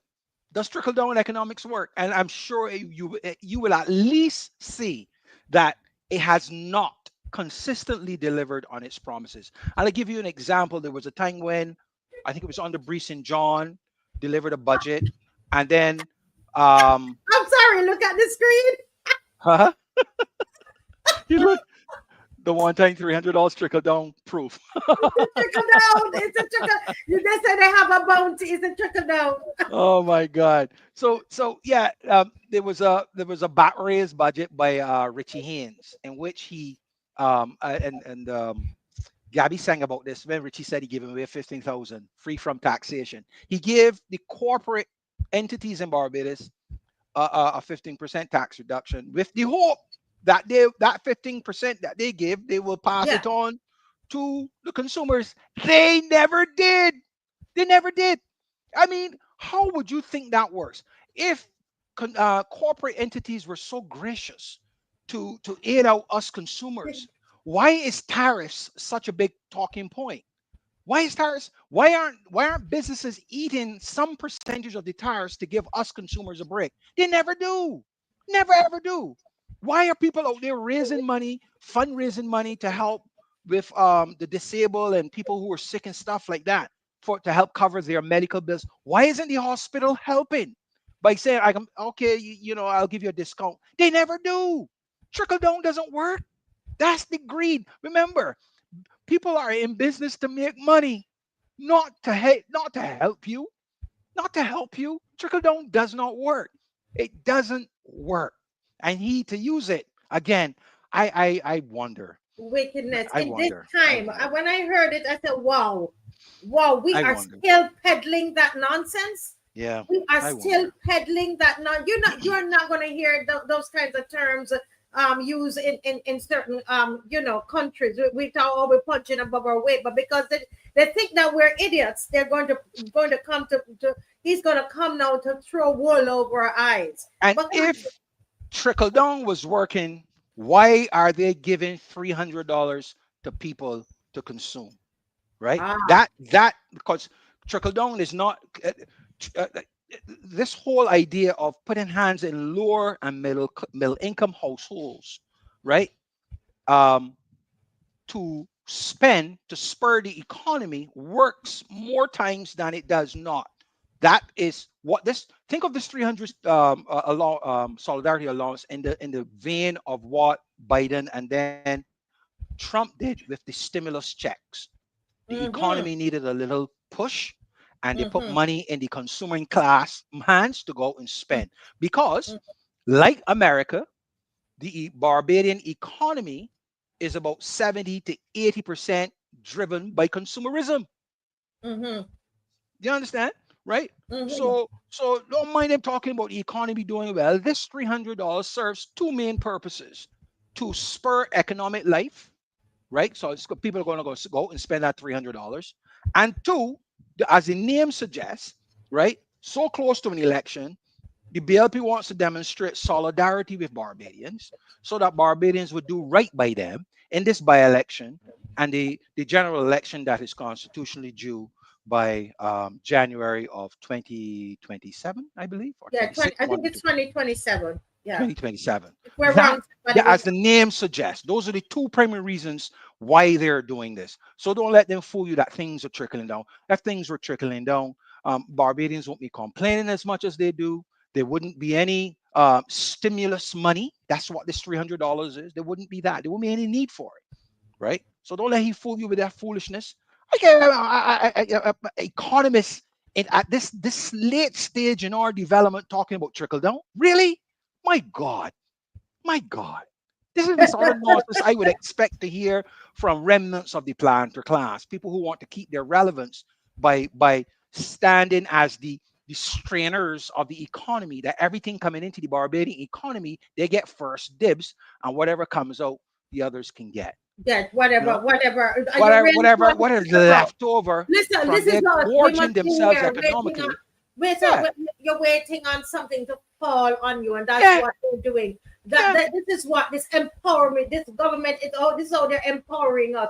We gonna stay there, and whatever trickle down from their white merchant business Classic, people is what we get. That's classic, that's that's the government. That's them. classic Motleyism. Martinism. I love Yeah, it. whereas in the city people are lining up for soup and khaki, they got people lining up for Listen, $300 we're going to in go into that a 2025. later because I'm going to Ridiculous. show the video. But Dave, people want to finish here. This governor, I tell you, this question having floored, say him talk slow. I saw him, I think what to say and try to be effective and to go ahead, No, no, Dave. no. He was searching for words. He knows that he was lighting a fire under him. His economics friends hear him talking that nonsense, would ask him, "What the hell were you doing, dude?" And I could hear him Doing for laughing. so good. A fella got to do what a fella got to do. Yes. Good Let's training. hear, So let's there's hear. no getting really enjoying itself and spending. And you see it. It's almost impossible to have 15 consecutive quarter of growth. And it's not trickling out. Barbados Economic Recovery and Transformation Program, BERT 3.0. It is puzzling that the administration would initiate another economic program with the word recovery, In the title, when the public is told repeatedly by Dr. Kevin Greenidge and others that the economy is fully recovered from the slump during the pandemic, is robust and resilient, and on a sustainable growth path. Former Member of Parliament Anthony Wood. If you look around, you see all the construction employment happening. You look up there by Chase, all these construction persons are getting employed. Why they're getting paid? They're spending the money, they're feeding families, they're enjoying themselves. District, you know. The developers called it a strategic day for the stakeholders. Oh, yeah. As they launched 2 developments. If the economy recovered so well, why do you need another BERT? Did the Barbadian income levels and standard of living, especially among the poor and powerless, rise significantly? Did the quality and quantity of social goods improve significantly under the 2 BERTs? Did the cost of living fall significantly under the 2 BERTs? If the economy achieved excellent results, Dr. Greenidge, simple logic would tell you that we should not need a third Barbados recovery plan. BERT 3. Perhaps simple logic does not exist, Dr. Greenidge. Retired Professor UWI Michael Howard. Growth increasing in terms of credit growth, and also non-performing loans continue to go down to all-time low. Prominent economist Professor Don Marshall has issued a sharp rebuke of the country's economic direction, charging that successive IMF-backed reforms have prioritized fiscal performance over true economic transformation. He contends that while authorities celebrate macroeconomic stability, the deeper structural questions about how Barbados generates wealth and jobs remain unanswered. We are not building an economy. We are managing debt to please financial elites, Marshall charged, adding, all look to the office of the Prime Minister for relief, gifts of grace, contracts, favors, and succor. Barbados Today online publication.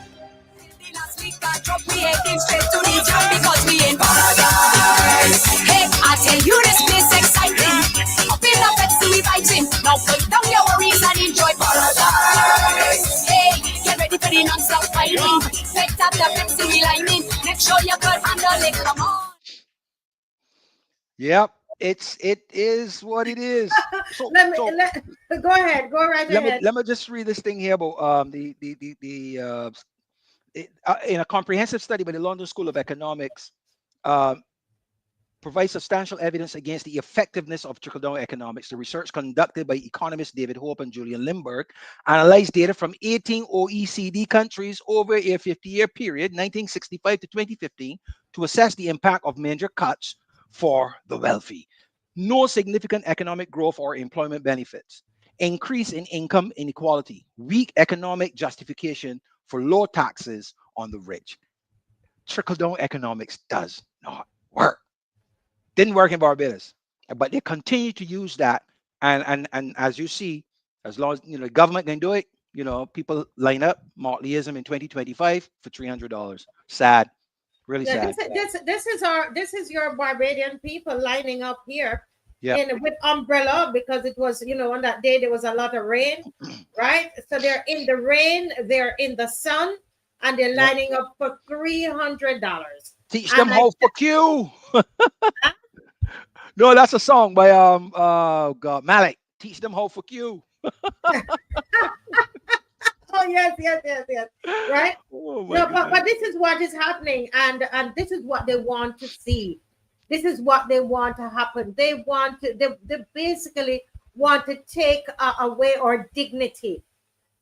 They want to take away our dignity. We must line up for $300, right? This is our dignity being taken away, and as you've been saying, Adrian, that if you need to put the $300 in the economy to jumpstart the economy, so why are you telling us that the economy is doing so well? Why do you need to do that? Because that is just going to go right back into the economy. People go that I tell you, that's one spend, either a bill or a grocery, a utility bill or a grocery bill. A utility bill or a grocery bill is what that is, okay? And it's an insult. Insult. We are getting ready for a welfare state. That's what it is. But you mentioned. Go ahead. Go ahead. So this is where we are at, and this is not. I'm not disparaging Barbadians for taking stock of their economic situation and deciding that that $300 will go a long way in helping them. Do what you have to do, leave nothing on the table. That's what I do. Every penny counts. Even to this day, I don't let money that is due me go unaccounted for. You know, the principle of it. If it is mine, I need it. If it is for me, I will go get it. So I welcome that. But I want Barbadians to understand that at the same time they're doing this, that it might very well be that it is not being done from the bottom of their hearts. It is done to gain something from you. And are you willing to give them what they are likely asking for, which is some sort of commitment, some sort of dependence, some sort of mendicancy from you to them? That when you have hardships, that you will always look to them and they will give you something, right? Because a government can keep an economy or keep its people in that status so that they can come bearing gifts, and you say, oh my goodness, look what these political leaders are doing for me. They're the best thing since sliced bread. And they can continue to project this need through elections, because you know the outside world, the large democracy, will look and see if democracy is running in Barbados only by looking to see if they have elections, not understand that the elections are being engineered through this kind of patronage, right? And it's sad. Well, I'll finish with this. It's sad to see that oftentimes over the years I've heard people talk about the Singapore economic model as something that Barbados should look to get. Mhm. And you know, this is I've heard this. I've been following politics since 1976, and I've heard that thrown out, and I've never seen anything to bring us anywhere close to what would be a Barbadian version of the Singapore economic model. But one thing we are likely to get that Singapore has is a one-state government. Now, Singapore practices Westminster just like us, and they've become independent in 1965 just like us earlier in the year. But that one party, the People Action Party, have been in power since. One party. And to those of us Barbadians who believe that there are people outside of Barbados will take umbrage if the Barbados Labour Party becomes that one political party in Barbados and that they might do something about it, it's not going to happen. As long as elections takes place in Barbados and the BLP continues to win, the outside world will say democracy is occurring in Barbados, and you will be left at the whims and fancy of the political class in that political party, right? That's what you are facing. Now, for all intents and purposes, that political action party in Singapore is doing right by Singaporeans, right? Are we going to get the same in Barbados? That's up to you, folks. Yeah. That's up to you. And based on what we're seeing, right? But listen, we talk also about this minimum wage that they are using. They're pushing that, and saying, look what we're doing for you. We gave you the $300, and we are giving you an increase in minimum wage. You heard it on the show, and you would have seen Mr. Franklin put out a post on his Facebook page. Plus, I think he wrote an article. And I'm going to read you what Mr. Franklin said. He's not on the show tonight, but this is what Mr. Franklin said. And you know that he's the man. He gonna pull the covers off, right? He says government must be really pleased with itself after increasing the national minimum wage by a massive 2%. However, I am not sure that the recipients will be so happy when they realize that the massive increase amounts to 17 cents per hour, or a whopping $1.36 per day for an 8-hour day. Right? With that increase, recipients would now be able to buy 5 brown mints.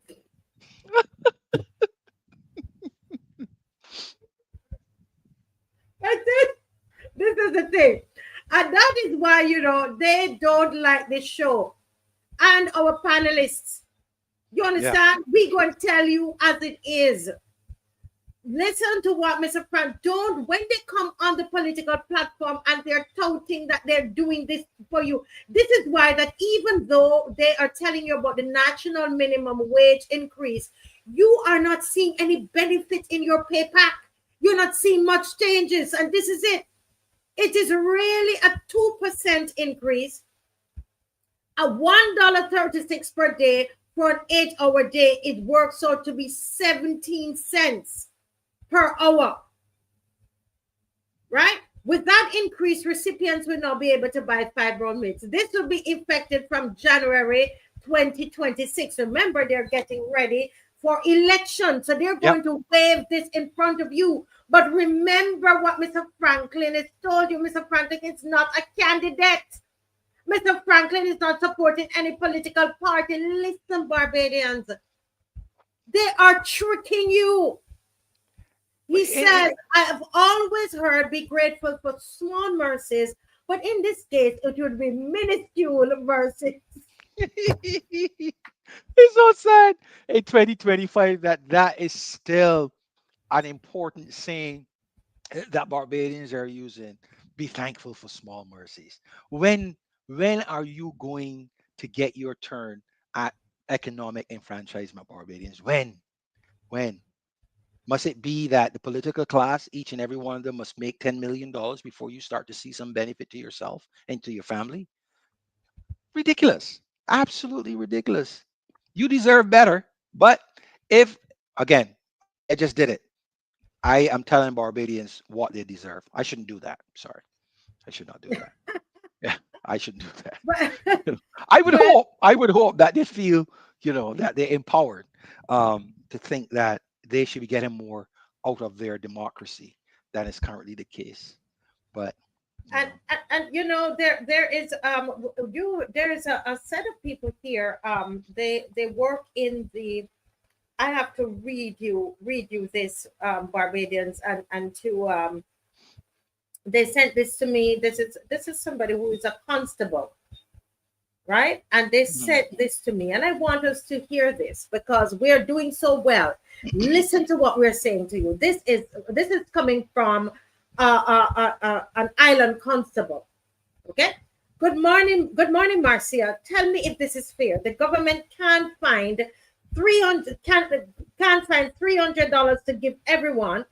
The government can, I think they meant, find $300 to give everyone, but can't find money to pay the island constable, saying that they wait for funds, that they're waiting for funds, right? And that they're saying that it's not written very clearly, but the bottom line. yeah, I heard that argument not only with the island constables. I think nurses and I think some teachers as well said that some money that's due them they're not getting. They're not getting the money, but we are now. This is what Barbados. Still put on your thinking cap. If there was really this bounty, why are there people in government that have not been paid? They get basically the same $300 a week. In fact, she said her pay is 600 and something every 2 weeks, and they weren't paid the last 2 weeks. Wow. They just don't like to pay. The government leading the way. I always say that. I'm telling you, I got a list of incidents because I got some friends that get annoyed with me when they say Bajans don't like to pay. It's the truth. I got the evidence to prove it. There's too many stories or from government on down, primarily by government, abusing people and they pay. And I keep saying this. You don't ever hear senior public servants. You don't ever hear members of the political class talking about any issues with their money. Never. But it's always somebody down the line. Always somebody down the line. I bet you got to. I'll tell you this. You see that $40 million that they give it, that of which people are getting $300. That's the same money that was supposed to pay on exactly. Say that the same money that was to pay the political class. That's the $40 million that they paid to each person, giving each person $300. That's the same money that they haven't paid that is due to you. Island constable and teachers and everybody else that are owed money for work done and not getting it. How it takes. I guess this is what the prime minister and others who like to say that Barbadians are fair-minded people. what they mean, that they can do these types of things to Barbadians and not suffer any consequences. It's sad. It's really sad. It really is. I mean, and that's why we see there's so much stealing. I mean, a man steal a whole sheep in the broad daylight. You haven't seen that? No, I haven't seen it. No, we put it in the car. They put it. He put it in the car. Watch it, Doki. Watch it. You go watch it. They have showed them. You got the first one where the sheep is stolen. That's the last one that I sent you, Dave. That's when the sheep is actually stolen. And this is what we're saying, that they are talking about this bounty and how great the economy is doing.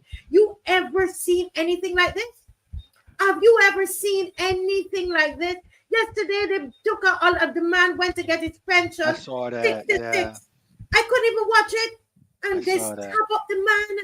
They stab up the elderly man. I heard that the police, it just came out actually, that the Starcom network, it's official that they did hold somebody in questioning. Oh, really? Because all along they were saying that some social media report was incorrect. So are they saying now that they actually have him? Because yes, they actually have him. Okay. They actually have somebody. So if you can get that video up, I know we have you all over the place. So the stealing sheep now, oh my God! Well, that means I like lamb chops and mutton soup, so I'm drinking at them now. For a couple of weeks. listen. We have a caller. Welcome to the Marcia Week Show. This is Victor Andre by my. Oh my goodness, Mr. Young. How are you, sir? Listen, this kind of bounty that you see. She accustomed knowing that she grandfather used to cut your line up to get in the park for food. She wants to get back that too, Yes. $300 is a bare mockery. What she's doing is trying to see if she can get in the park to line up for food. Her grandfather used to get in the park line up for food, and people think the money was coming out of his pocket, so they used to pray some Lord. We will be going in the park and get our food. She won't bring it back to those days. I know they can come after me, but they got the good because I got the history. I come talking as a guest. So Mr. Young, she trying to buy love? She trying to buy love? Especially for a schedule morning, she's the best prime minister because she's a peacock. So that. And the tell us, we got 5 people in the house, you would get $300. So they're getting them excited because some businesses are some good licorice people, the licorice. All the talk. I know nothing trickling down, but I see nothing trickling. The only thing I see trickling is the rain from the night. Listen. Mr. Young, you are so right, and this is why I say, I'm glad. But I told somebody today. And not only that, a lot of people are getting so excited. Oh, we're getting $300, but these people that are getting so excited, there's some people that follow her and believe she's the best prime minister. She giving me something. All that she wants to do eventually will be ending up in the park. Waiting to get the bowl full either with soup or rice. I'm going, man. I'm getting them a gym and what. All right, Mr. Young, stay young. All right, Mr. Young, thank you. You see, I love the seniors because they remember. They have the memory of the park. They can see exactly what is happening. And I started the show by saying it. That it's the seniors that's going to make the change in this country because she cannot put the wool over the eyes of the seniors. The seniors not interested in going walking up anywhere and all of this thing. The seniors not stupid, They're going to make the change in this country. But let's watch this. Let's watch how all the wealth that is trickling down in Barbados, that this is happening. Go ahead, Dave. Here on the camera, stick up here. You get a big charge. Who that person is? Wow. Again, I strike again another ship again, boy.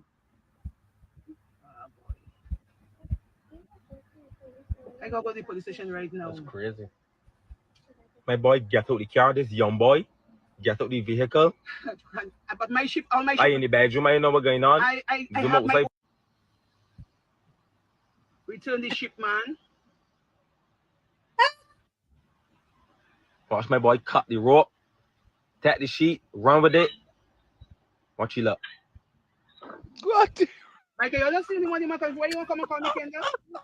I'm sorry. Marcia, man, that's a lie. That happened. That happened in Barbados.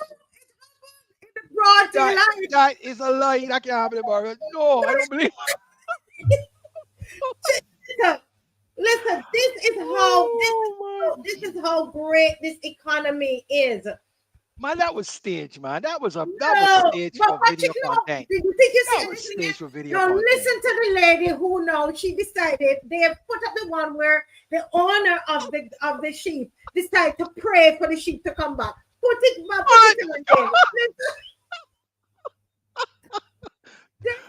You gotta be kidding me.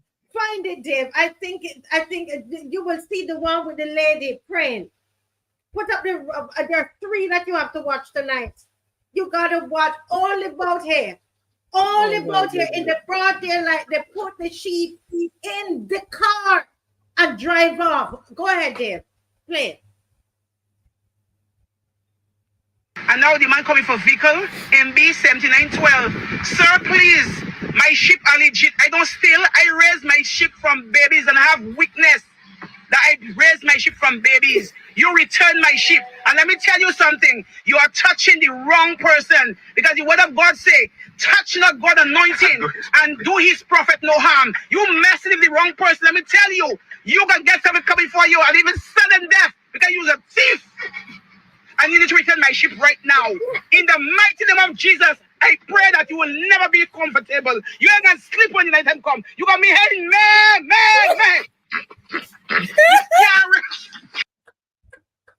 I don't believe. I think this is all makeup. No, I don't believe that. No. It's real. The boy is in police custody tonight. Starcom.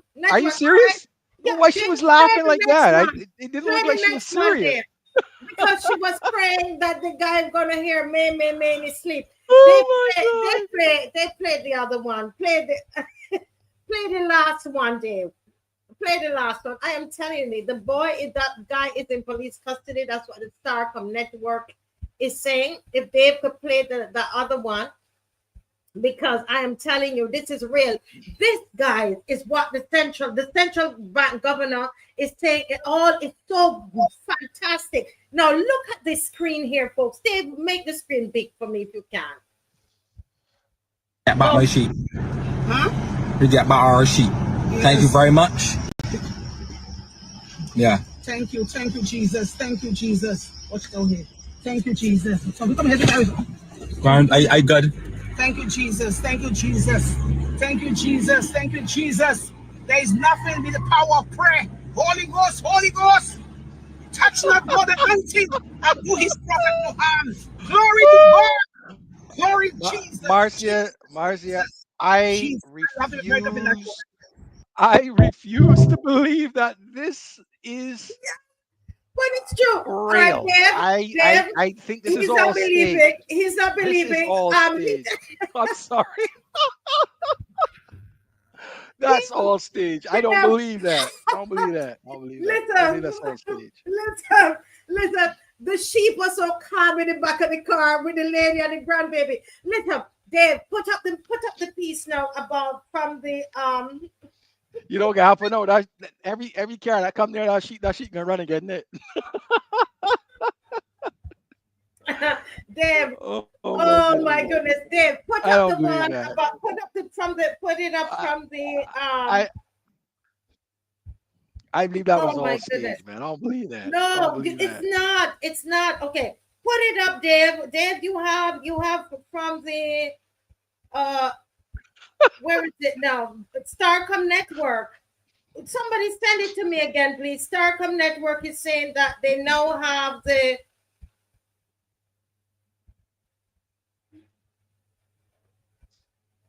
I don't see it anymore. But no, I can see if I could find yeah, anything but to start listen to off. me. That's a real situation there that he stole the sheep and they prayed and they got back the sheep. This is what is happening, and they are stealing. Apparently, what I'm also hearing, Adrian, is that there's a lot of breaking ins that's happening, but they're not reporting them. They're not. It's not. You're not hearing it Yeah. on the in the media, but there's a lot of breaking in that is happening right all over Barbados Okay. in lots of in Wow. certain areas, and they don't want it to alarm people. But that's how great the governor says that the country is doing. Okay, the country is doing so great. Yeah, but you see crop overs coming up and all of that, and people need money to go to these events, right? And so that's what they're involving themselves in. And we also have the picture of the older man. So I Oh, might I have see been one. Yeah, I see the one here from VOB about the old man that got beat up. Some guy named. probably that's what I see. But the nation, Dave, if you check your WhatsApp now, you will see the picture of the senior.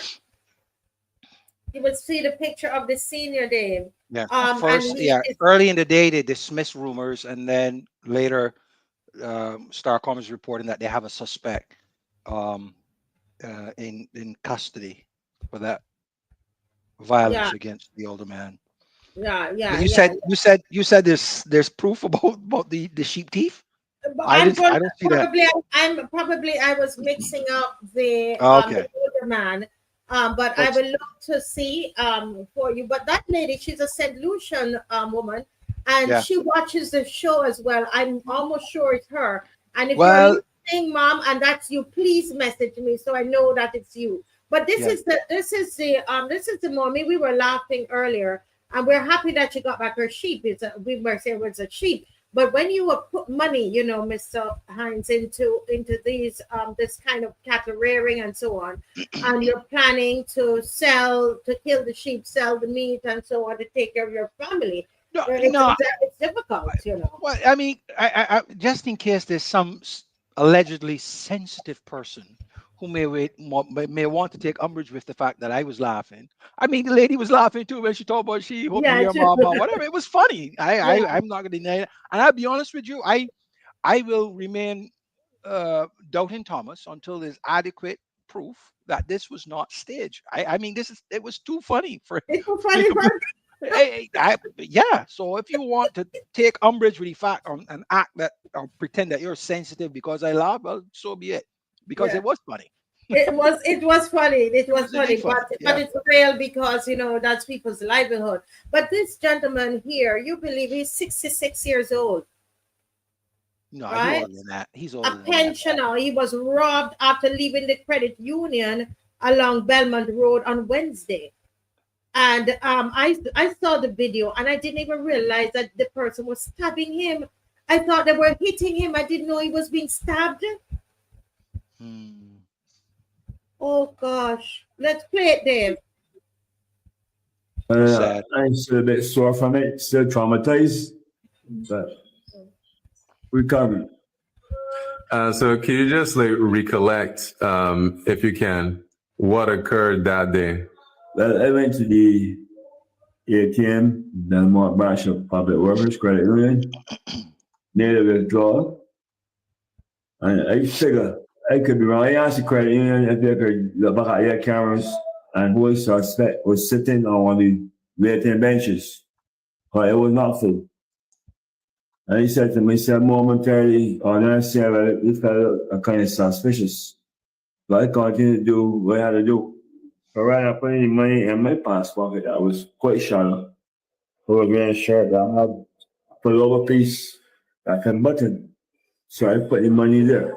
So I don't know if you realize that already, but I proceed to go out there. All the guards right now, all this happening because of this problem. So I went in the immediate yard, hoping I would see somebody that I know coming here so I could get right down to town, in front of the terminal by Jordan's, that's said by Jordan's supermarket. But after waiting there 15, 20 minutes, I wasn't successful. So I decided to go through the main gate, go on the main road, we could catch a bus going to the bus terminal. I didn't want these ZR, I didn't carry the river. So he wanted a bus. So he carried me to the terminal. And when we got any terminal, they catch the bus to come to see me.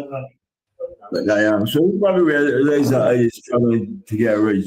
So he came from the car park to the south. As you know, that new car park area has. And he said, if you need a lift, I said, I want to get a lift, but I want to get down to the Jordan's Lamar. He said, come on and take you. I said, yeah, but what are you driving? He said, my car park out in the other part. Okay, in the car park.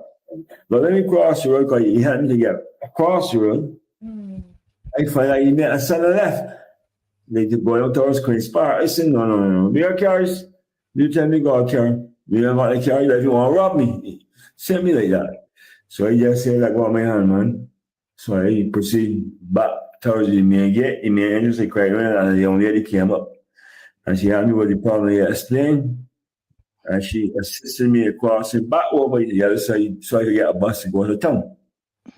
So I was really there. Joe, you knew a bus is coming, but because you can't see well, I didn't see them from far. So, but then catch myself past me. So I remained there. He come back at the road. I don't know which track you, but he went towards me and he said, "F an idiot. I know you're going to publish that." I tried to help him and want to help, but he said, "How money you got? I know." If you want money now, we don't owe you anything, I don't even know you. So we ensue a scuffle ensue. I get an elbow punch for him and a kick. But you're younger than me, so you get you better than me. Not really good. Yes, if it's something, I don't know what it is. Yeah, we stitches coming and some blood was running down there. So yeah, you better than me, get your money, and he ran off. And I just laid on the ground and said, I mean, everybody says my robbing me, nobody will help me because it was a busy road. Nobody will help me. And then two ladies come to my assistance, put me off the room. The realized it was bleeding. I was in tears too. And they put me on the guard wall to sit, but I was so traumatized that I laid on the guard wall. But you call my daughter, and you quickly call the ambulance and police who came, I was there within 5-10 minutes. They come actually, so they simultaneously, the police and the ambulance. So the paramedics take me inside, two female paramedics. They look at things, they do the vitals, and one said to me, boy, this ain't a long punch, but a deep one. So just let me take some stitches, and they took me down to QEH. And I suspect I got a fracture because the swelling around the eye.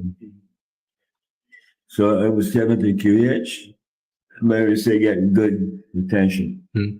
Had to get a CAT scan. And one it's CAT scan. What do you call the other one again? MRI? No. They would call it the X-ray. And I had to go back upstairs.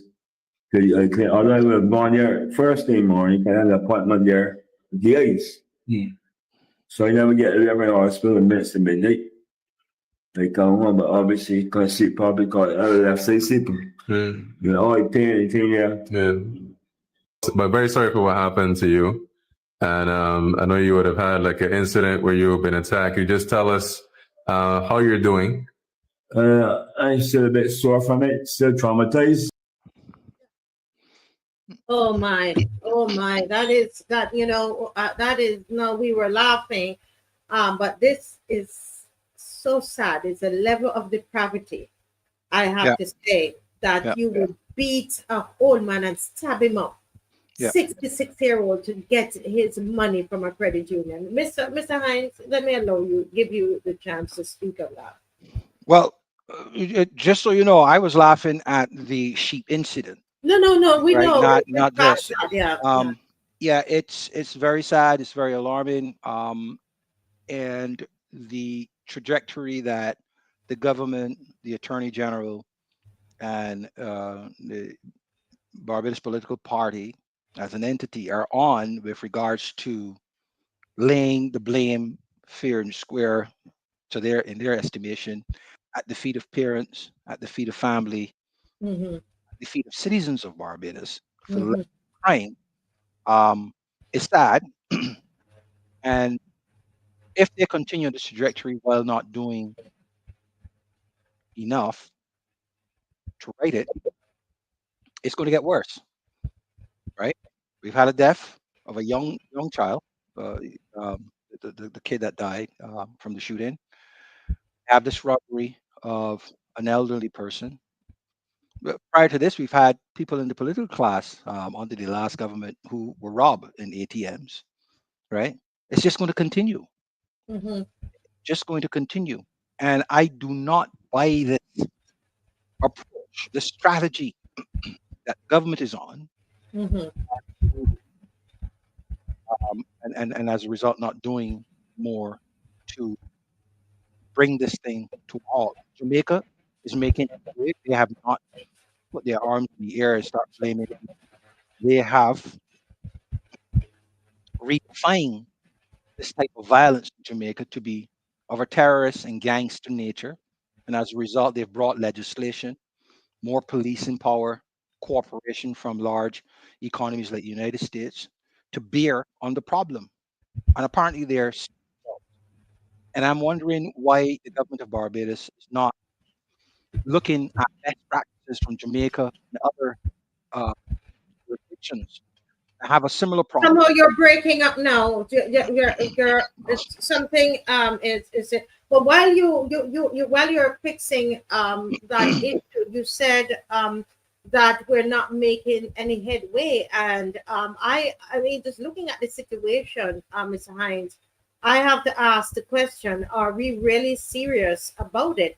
I have a little video there, Dave, and I'm hoping that I did send it to you, where the prime minister, and it's gonna, when you look at this video, Adrian, it really answers the question of why it seems like there is some, I think, some hesitancy, or the government, the present government, is not doing as much as we can all see that needs to be done, and they're blaming the parents, they're blaming the everybody, some of everybody except the government, that is being blamed for this. But Dave, if you can play that video for me, if you I hope you have it. But let's check your microphone while we look for, keep speaking, sir. Yeah. Yeah, my computer is getting slower. Yeah. And remember that the line is open up. Okay, so Dave, I'm gonna get that to you because I think that it's actually a Facebook, a video on Facebook, and that's coming to you now, and was sent to me by Abram Millington, and it's right there, and I would love for you to set that up and see if we can play it, because when I think that it is important for us to understand. You know, I from where I sit, I hear people within the various communities, loyal opposition that live all over Barbados. They send me information, and I am being told, you know, Mr. Hines, that there's a certain Don. I call him a Don. In Jamaica, we call him a Don, right? There's a certain Don. One second, Dave. 1 second. There's a certain Don in a community near Old Country Road there. And I want to ask a question. And sometimes I ask the questions on here that I know the answers to, but I can only ask questions. And so I want to ask a question. Did this particular drug dealer, is there a drug dealer in that area, Old Country Road area, that kind of rule that area? Did a government official just give you 2 sewage trucks? What? What is the relationship? What is the relationship with this government official? What is your relationship, drug dealer, that's in the Country Road area? You just got 2 sewage trucks, did you? And on what basis did you get those sewage trucks? I'm asking questions because we are here talking about crime and violence, right? We are talking about all these things that we see happening in the community. But then we get these reports. We get the reports in the community. We get the reports where there are, Adrian, there are high government officials that are ordering the shooting. One person called me got shot. The person did not die. What are you saying? That's the allegation. I'm not calling any names. Okay. Which I could. Wow. Threaten somebody because they're in problems with somebody, and then later send people to hide in the bush and shoot the young man. The person died? Luckily not. In this country right here. People in government. That's all I can say. Government is big. Wow. I'm not calling names. I could call names. Well, I'm sorry. I am going as far as Florida. I'm not going any further down the south. Listen to me. So when you ask the question, the reason I brought these things up is that you asked the question, why is it that the government isn't doing anything? I'm asking the question then, is the government in bed with the criminals? And Dave, can you play this video, please? Let me move this here. Play this here.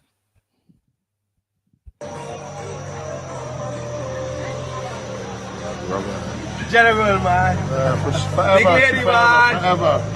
Forever. With us, St. John, man. Right. One more time. Right. The question is, I'm not asking a question. Who are those men in that video? I don't know them. Who are those men in the video? Who is the woman in the video? Who are the men in the video? That's always all I'm asking. Who is the woman in the video, and who are the men in the video? And Dave, don't put up don't put up anything from the thing. I'm just asking. I played a video that it's on, and I'm just asking. I don't know nobody in Barbados. I don't know those men. Who are the men in the video, and who is the woman in the video? Did you see those men in Parliament when the Parliament was being opened? When the government in 2018, when the government was the first day of Parliament, any of those men were in Parliament? Are those the men that Caswell Franklin was talking about, that his wife could not get a ticket to go in or a pass to go in? But there were people there that got, a pass to go in. Who are those men? Who are they calling general? And why are they calling that person a general? And the question again, the Don that is in Old Country Road, the drug dealer up in that area, did you just get 2 sanitation trucks? 2 sewage trucks.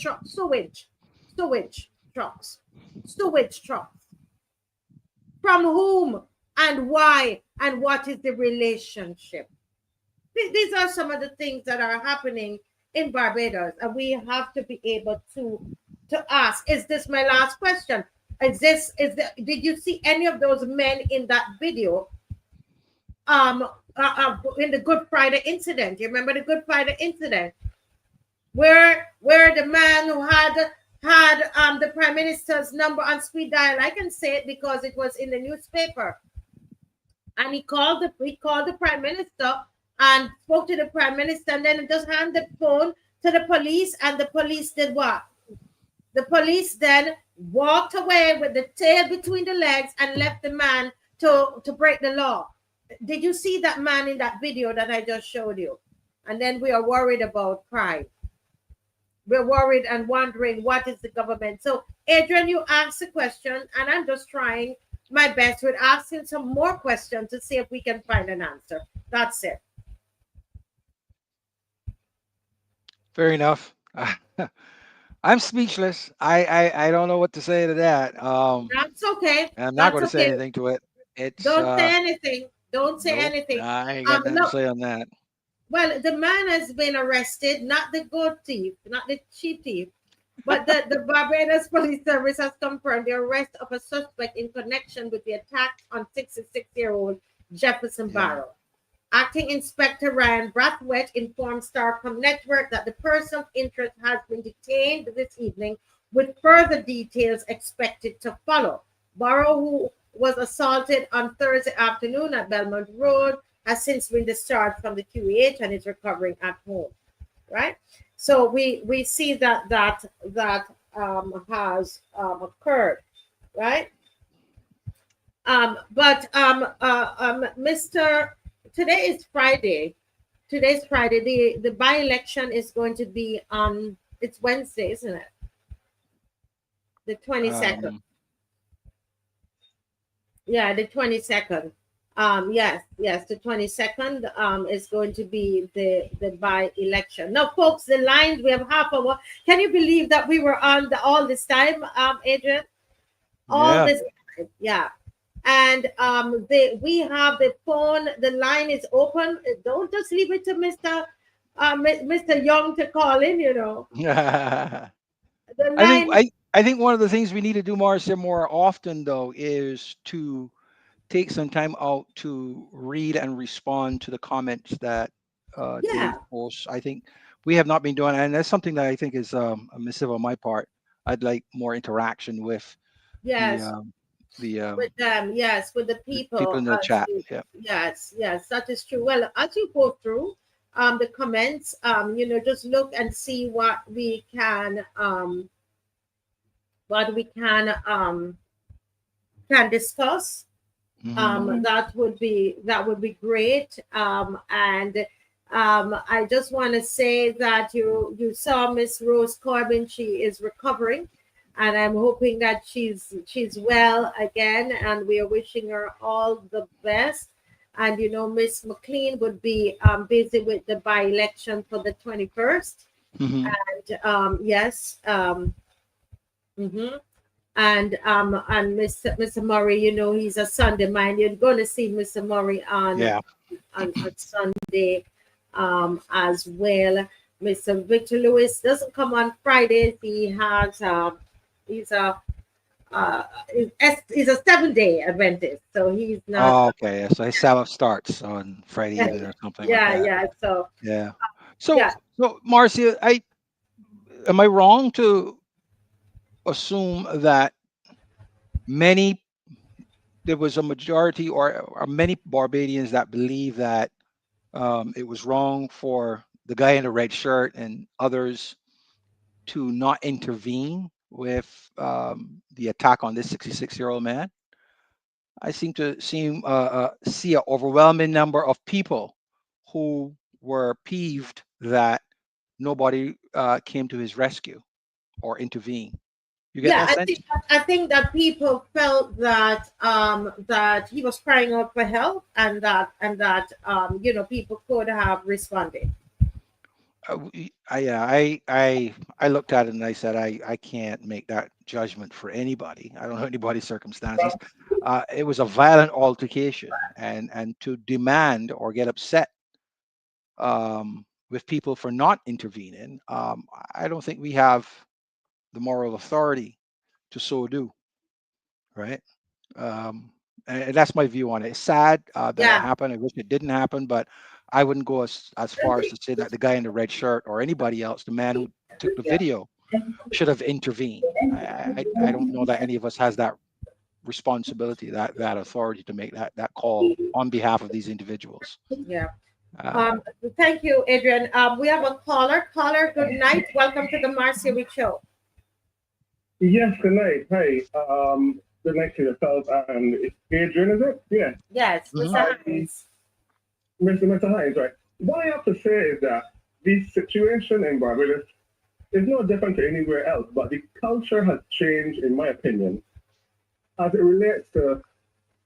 I will say that you don't want to get. It's not about the smart and somebody just walk past. People have to understand the logistics of how these things happen.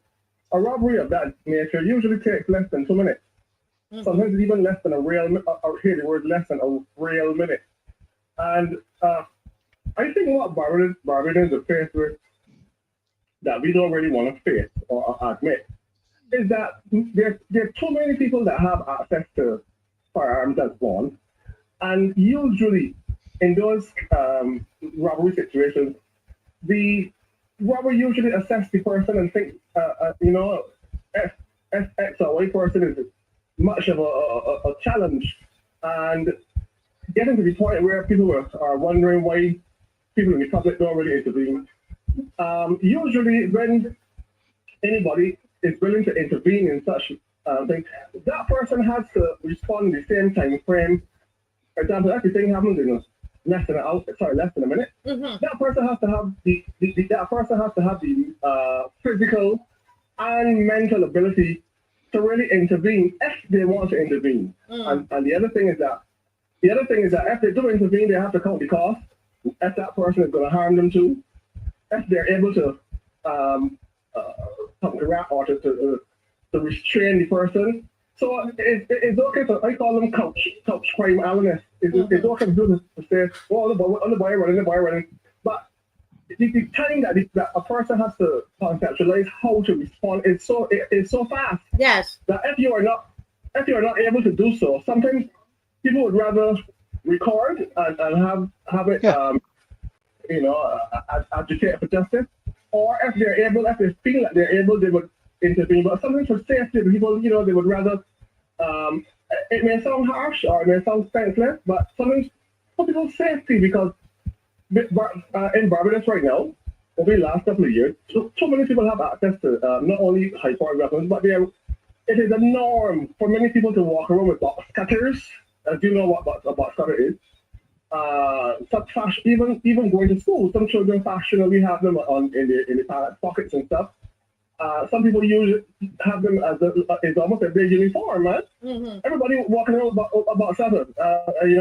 When it's not a box cutter, it's a big scissors in the back pocket. And some of the things are protruding. But anyway, I am just letting people understand that sometimes you can't be so fast to judge. Sometimes you have to understand that these situations, especially certain robberies like that, the time frame of these things are so fast. Sometimes it is good for the passerby to maybe take note, but only if the passerby believes that he or she is able to restrain safely. So, what they do. Yeah. Well said. Thank you, caller. Thanks for calling. Very well said. Thank you. All the best. Okay. Yes. Yeah. On the screen there, to change the subject a little bit and to talk about what's happening in St. James North. Now, I want people to look at this picture here on the screen. This just came out just a day or two ago, the Heart and Stroke Foundation of Barbados. And they are using his face as a poster face. This is the Heart and Stroke Foundation of Barbados. There is an election that is going on. All right. And he comes out and he calls himself the big man. And if you look at the picture, he is the word big, and then he is the I in the big, right? And he comes out and he makes a pledge to his constituents, right? This is him here. He makes a pledge to his constituents that he is going to lose weight. He's the one who brought that in the conversation. And here it is that he is milking this. And the Heart and Stroke Foundation of Barbados is allowing him to be the poster boy. How could this ever be correct? As I've said, the tentacles of the office of the Prime Minister runs deep and wide throughout government, NGOs, etc. It is what it is. We have an office that has awesome powers that is currently in the control of someone who has, from a very young age, exhibit the behaviors of an authoritarian. someone who likes to have their way. And so they have the office that allows them the ability to do that. And this is what we're seeing. And I would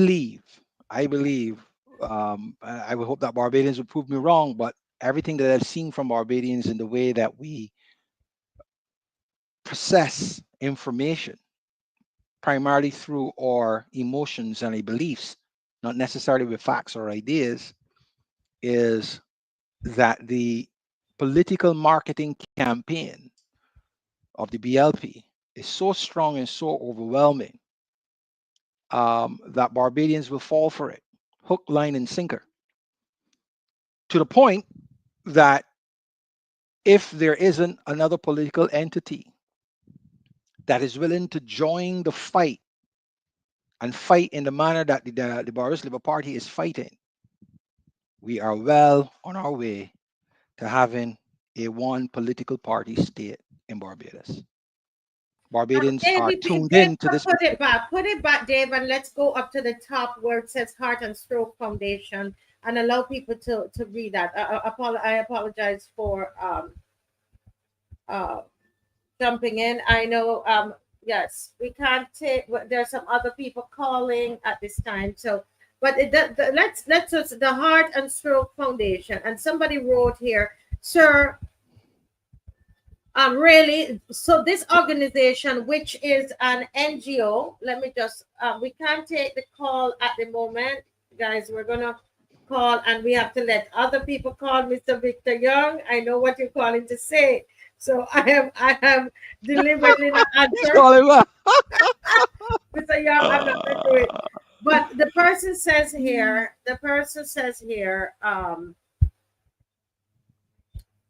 really, so this organization, which is an NGO, on the eve of the by-election in St. James North, decides to post an advertisement containing a photo of Mr. Chad Blackman, who is a candidate in the said by-election. This post should be removed immediately and an apology issued to the people of Barbados for such blatantly insensitive action. This is what the Heart and Stroke Foundation of Barbados has put out. It's in the eve. And I agree with this. Who's going to make them remove it? Who's going to make them remove it? There you go. There you go. The Prime Minister is going to meet with the Electoral and Boundaries Commission, who the head of it is a BLP, is going to do that.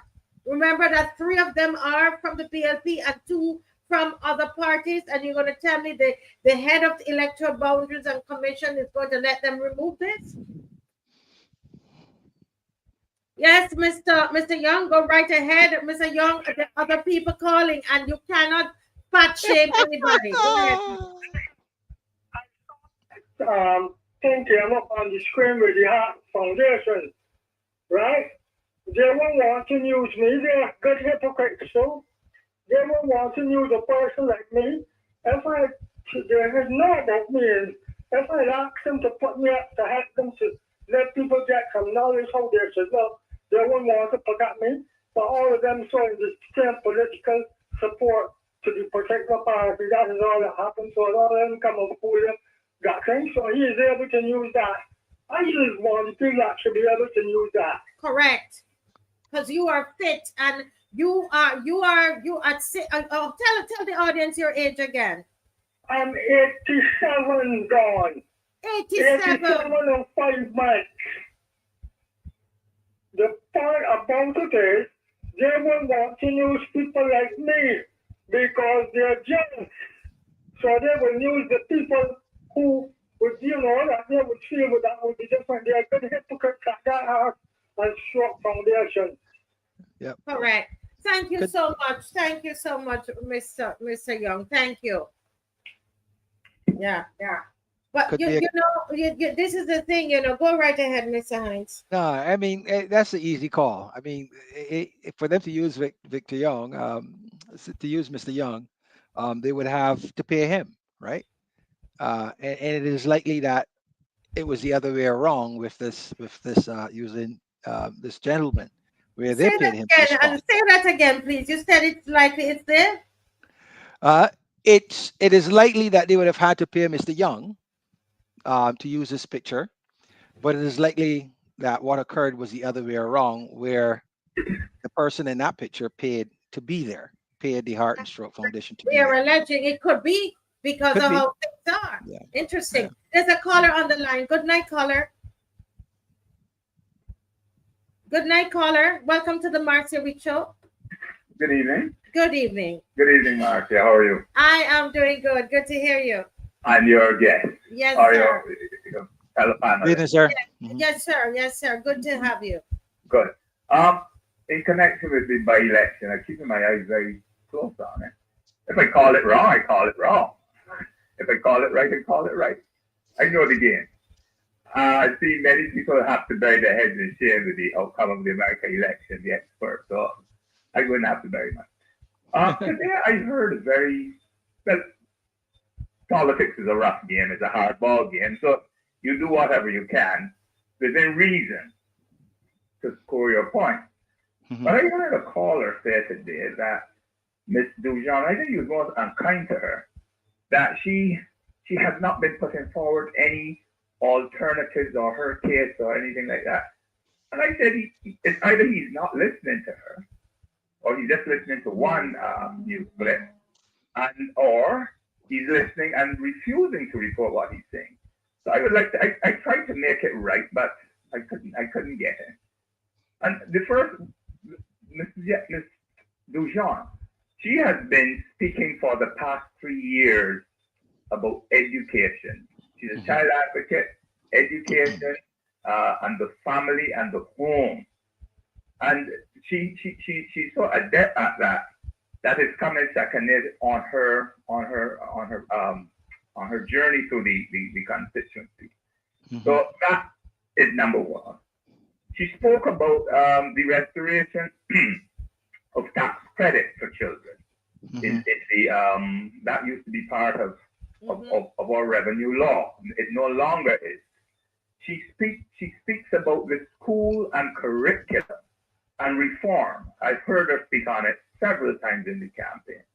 She's spoken about agriculture. She even put her boots on to show you that she's no stranger to going into mud and getting her feet wet. She also spoke to community life, and she highlighted the state of a community center, which is in tatters, really downtrodden and in need of repairs. She spoke of roads, obviously, and here it is. We are hearing that certain roads are up for repairs, up for restoration. And she's spoken about street lighting to the extent that the government says they're going to put in some 400 and something street lights. So I mean that it has been very unkind of callers to say that Ms. Dujon is not bringing an alternative. She's not putting forward her manifesto, any manifesto pledges of her own. But I think what getting back to something that your panelist is saying, it is when he spoke about the economy and the governor, etc., etc. I remember being in England at a time. That time I used to go to England very frequently. At a time when they were coming out of their recession, and let me get it right. At that time, the prime minister, who was previously the longest standing chancellor of the Exchequer, Gordon Brown. Gordon Brown was then the prime minister, and his they don't call him governor of the central bank there. The equivalent to the governor of the central bank was a man, I think, by the name Alistair Darling, and Alistair Darling wanted to project that the UK was out of recession, and he wanted to do so on some 2 occasions. But on each of those occasions, if not 3 times, there were various economics, because in England you get 2, 3 or so economic societies or groups, like attached to the Chamber of Commerce and so on and so forth. And he said, England or UK. He said, no, no, no, no. Take it easy. Take it easy. You are not yet out of the woods. You're only firing on one or two engines. You are not. And the Chancellor of the Exchequer withdrew, and the Prime Minister withdrew. And it was only when they were performing sufficiently well enough to declare themselves out of recession. So I said that to say, throw the discussion open. These are not fly-by-night economists who are coming with an alternative view. Correct. So that's that. The final thing I want to speak about is, especially in this, and I mentioned it slightly on another occasion, is the biggest problem in Barbados is not getting the foreign reserve back up, but you've gotten that back up and you have misspent the money. And I am prepared, if asked, how did you misspend the money? I spoke the other night about the Chinese buses. Then there's the medical marijuana. Hasn't gotten off the ground as yet. You know, you were able to facilitate the tourism industry with, I think, $460 million.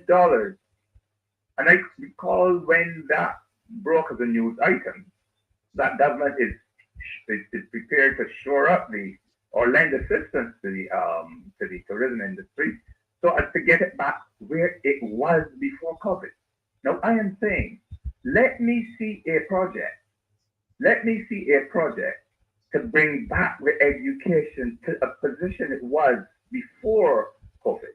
Because the same England, on the same day that Barbados voted to have $460 million, I think $460 million applied to tourism, England applied over $600 million to correct million pounds to correct the psychological damage that COVID had done to their children. So you see, we get our priorities wrong. I'm not saying you can't help them out, but at that time there were people who had been on sick leave, and they were not sick leave, they were away from work, and they were not able to get the unemployment benefit.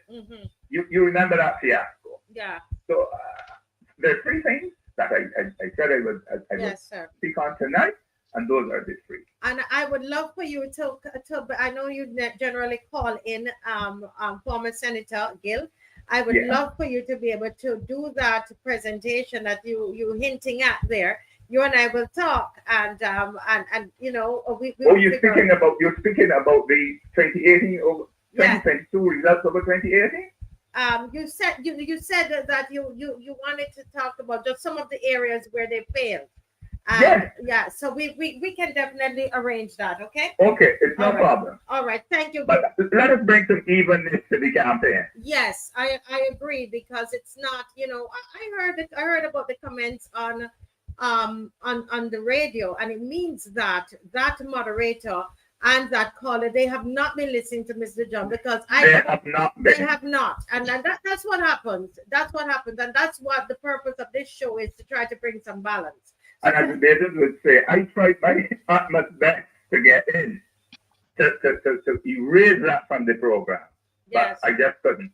Yes. I couldn't. Yes. So I said I am coming on the March Week show to highlight that. Yes, very good, very good. Okay. Thank you that you have a place, and that you have a place you could do it at. Thank you, sir. Okay, you're welcome. Yes.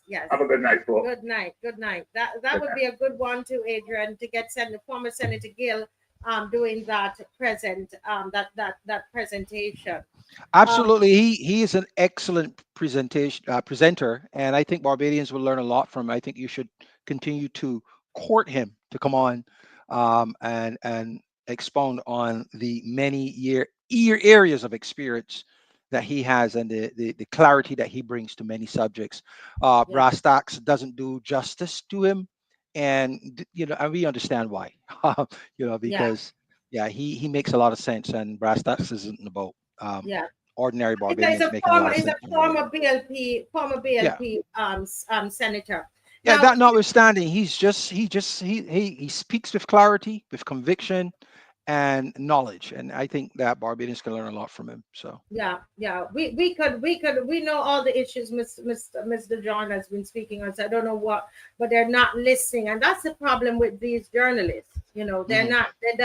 Or whoever, whatever they label they give themselves. That it's all about what what they're supporting. And I want to go as far as to say the Barbados Stroke Heart and Stroke Foundation. You are an NGO, and you depend on the donations of people are supposed to be, or is it just a donation? Or did you get a big donation from the big man? But we can ask that question, couldn't we, Adrian? oh, Oh, absolutely. did I mean, you they're not get going to tell the truth because, and then again, as I said, there's no transparency in anything that these in people do. anything heart But and stroke? Oh, we can and as I, ask the question. oh, absolutely, and as I always say that it is very human to want to know, to be aware, and to want to know. And if you practice lack of transparency, then gossip and people forming their own opinions will take hold. And I'm happy with that. If you don't want to tell the truth, then I will use my practice of logical reasoning and deductions to come to a potential conclusion with regards to this behavior, right? So I am saying it is likely that that ad and flyer is a paid ad um, that they've received money for. I would say that that is a likely situation, and it is up to them now for not coming clear and saying what the case was, is to either defend or deny. And I'm sure they will deny it because they will ask the question: is there a way for them to really know the truth? And they probably will say no, there isn't. So we can continue to lie and come out and say that that assertion is incorrect. But I don't know, were you hearing me just now, or Yes, was I I was, breaking? and I Okay. was listening to the caller Oh. as well. So we have a caller. I heard what you were saying. Oh. Okay. But Okay. let me just have the caller. Caller, good night. Welcome to the Marcy Week Show.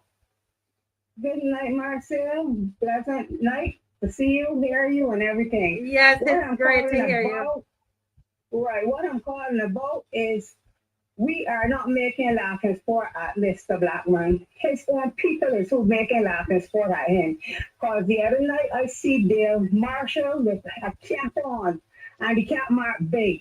Why should he have one that cap? That is making laughing sport at the gentleman. That is not right. I see what you're So saying. right, because his own party is who put on this big and make him look stupid. I That is understand. not right. His own people is who make him laugh as sport. They should never put that word as big. Should find a different word to put for him because they know that he winning. And a lot of people, not only, even his own people, they understand making laugh and sport at that same word big. Ah, I see. But caller, that we can deal with this issue now, caller and Mr. Hines and the viewers, that Miss Dujon was accused of calling him big. And that's what they said. And I heard her saying that the media contacted her and she had to say that at no point did Mr. John said that. Mr. John said in the report that I saw in the newspaper and from what I listened to, that she said that this is not about him. The campaign is not about his personal fitness goals, because he said that he's planning to lose weight in the constituency. Exactly. And Mr. John said, no, but it should not be about that. It should be about the people. All right, Agreed. His Go ahead. own Sorry. people is who messing he up, calling him big. That is an insult from them to him. So you think it's a bad marketing tool of theirs? They market it wrong. Exactly. From the same BLP. So it's a BLP that's okay. That causing the whole corruption and confusion and making him look stupid. Yeah, yes, okay, understand. Good, very good point. And they should not be trying to embarrass their candidate, really. Thank you so much. Thank you, caller. Thank you, and have a pleasant night. Yes, ma'am. Thank you. Yes. Bye-bye. What we're seeing with regards to this whole thing about Chad and being big and who call who what, trust me, there is no emotional attachment. This is all politics, right? This is classic political fake outrage. They know that Barbadians tend to treat to these things through their emotions and their beliefs, and that's why they are coming to the public pretending to be outraged to get political mileage. This is a classic political tactic that people use, and they're using it on Barbadians in who are unsuspecting. Think because Barbadians are thinking that this is how they would react, so therefore this is how Chad and the BLP is reacting. That they are truly hurt. They're not hurt. This is all politics. I'm sure that Mr. Blackman embraces the fact that he's big, right? But if he can get some political mileage out of it by pretending that he's hurt by any comments about his size, then he'll do that. Or he'll have people in his political campaign make that part of the strategy, using all the benefits that they have with the media and the Heart and Stroke Foundation to continue enlarging this fake outrage. It is a political ploy, and it may have legs because in Barbados such things Yeah, tend to have legs. So you're right, it's sad. and especially that now you have had now the Heart and Stroke Foundation, which I think that if I was given contributions to the Heart and Stroke Foundation, they would have to give me an explanation as to Well, why they have done what they've done. I'm well, serious. They yeah. would have to give an explanation. Well, as I said, this is again. There's so many roles for Barbadians to play in their own democracy, right? And that we have not been doing as a people, and that's why these people are running roughshod over us, right? So yes, the willingness to boycott entities, NGOs, companies, corporations, retail organizations, if you feel aggrieved, is a right that you should have as a citizen and a practice that you should engage in very often to bring people to heal. So when Marva said that she's going to have to reconsider, no, it was Carol that said she has to reconsider any financial contributions to the Heart and Stroke Foundation. That is something that any Barbadian who feels aggrieved, truly feels aggrieved with this fake outrage and attempting to benefit through the Heart and Stroke Foundation from this fake outrage, that they should take. Boycotting is a right. I just look at African Americans here who boycotted Target and Walmart to huge losses of those companies over their dropping diversity, equity, and inclusion concepts from their workplace. It was important to African Americans, and they demonstrate it by withholding their money. And Barbadians, you need to get to that stage. Again, center yourself. Center yourself. What's in it for me? If you are aggrieved by this allegedly political coming together of an NGO and a political party and aspirant in a by-election, then do what you think is right with regards to your money. That's your right. And more Barbadians need to get to that stage to hold these people to account, right? To bring about change, and that's why marching and everything is important.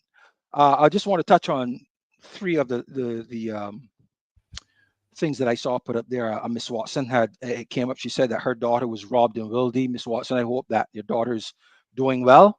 And if you want to share some more as to what was the outcome of that, I'll be glad to hear of it. Cami talked about the his opinion about the bias of today's brass tacks moderator.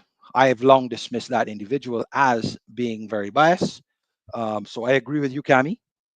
And Marva, I share your views on Which the. moderator is that you're saying is, but in your opinion, is biased? We're entitled to. Who's the person? Is that Christina? What's her name? The Turton lady. I don't know her first name. Turton, Miss Turton, Yeah. Miss Turton. Yeah. And we've been hearing that you sound like Yeah. you're biased. This is what they're saying. Oh, she is.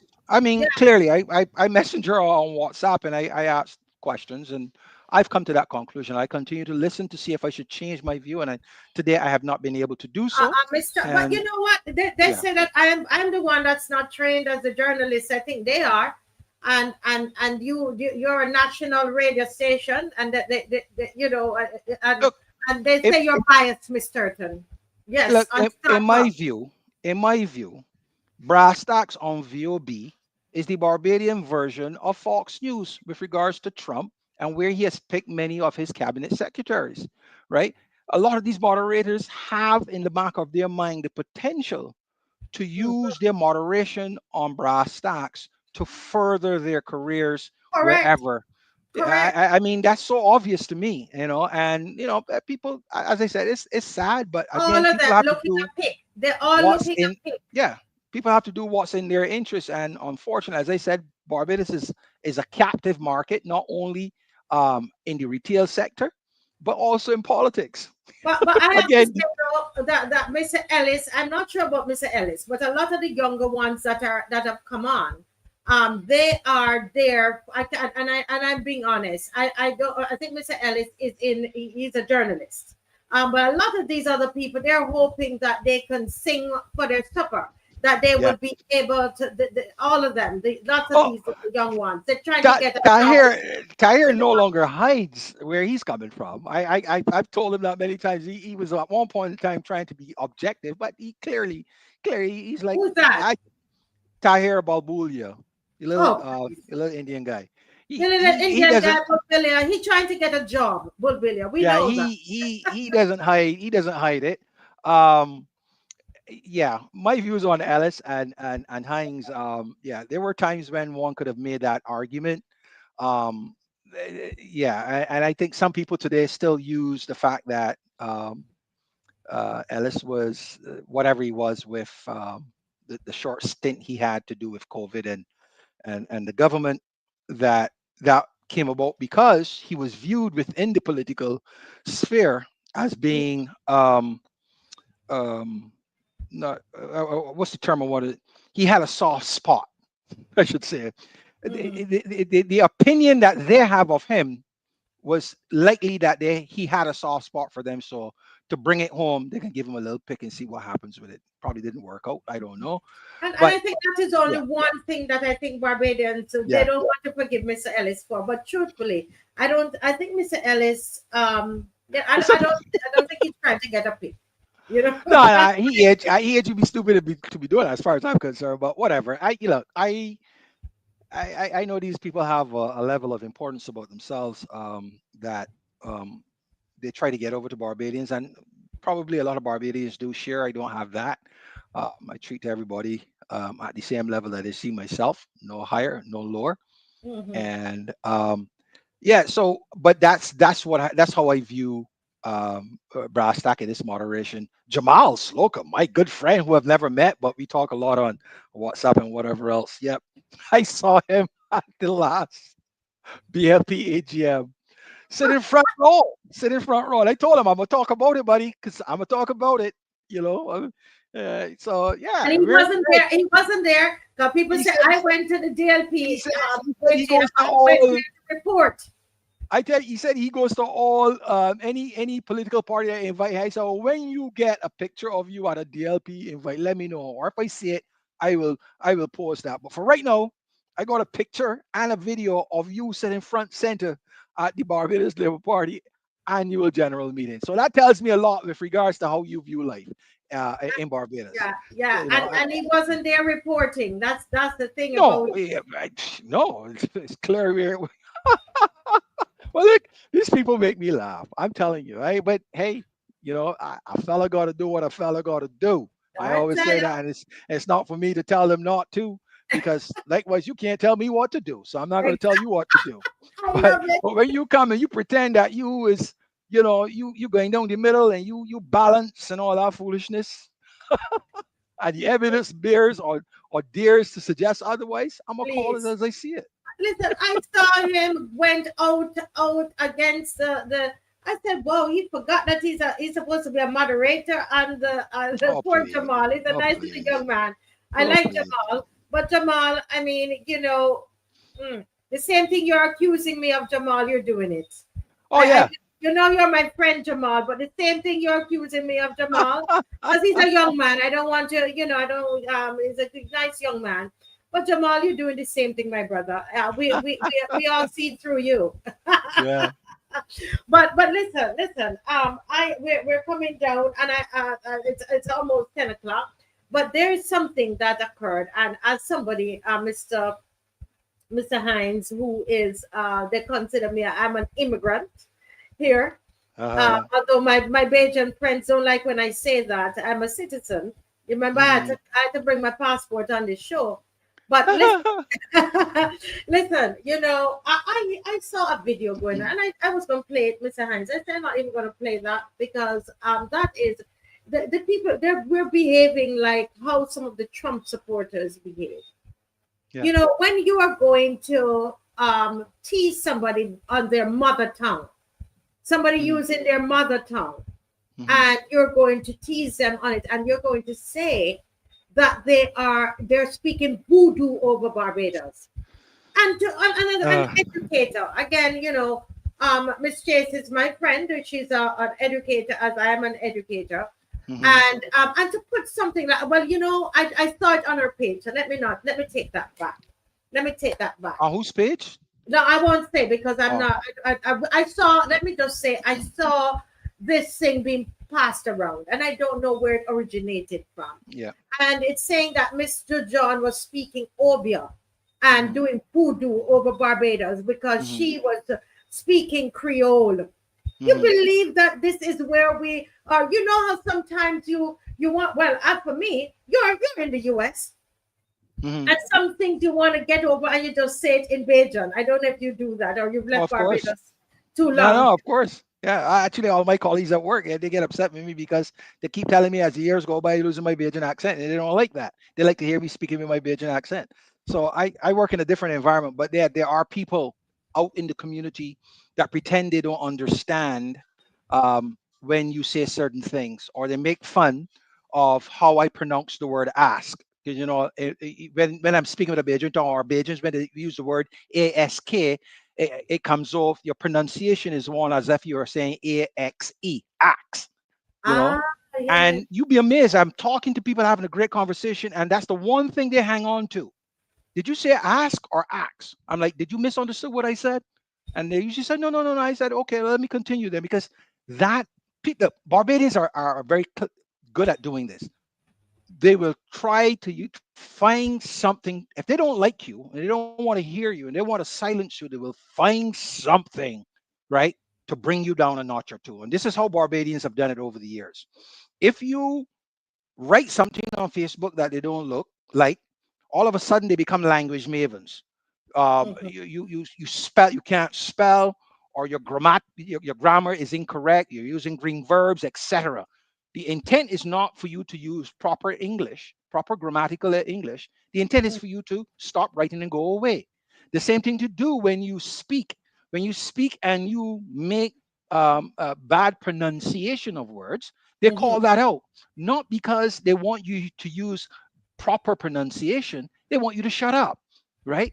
So see this attack on Ms. Dujon's ethnicity and her ability to use a foreign language as that. They want her to shut up, and this is the way that through their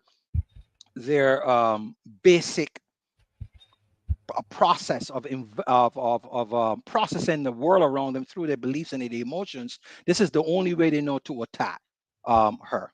But it's sad, that they would do that. But if you understand where they're coming from, there's no offense here. They're not put off by it. They want her to shut up. They want her to go away, and they will do everything to do that. And if you sit through that light, then water off her duck's back, and you'll just move on. Barbadians are known for doing that. When I first started out posting on Facebook and stuff like that, that's all they did. Every mistake I made with grammar or whatever was being Take off called out. that comment. We cannot. Let's take off that comment. Yeah. Okay. Go ahead. What did he say? No, it's okay. We can't put those kinds of comments on there. We know Mr. Ellis as a journalist, and that's what we have to. That's what we know Mr. Ellis as a right, because trained journalist, and that's what the Marcia Week show is saying that Mr. Ellis is. Continue, please. Yeah. No, clearly, yeah. He will protect his reputation and his name fiercely.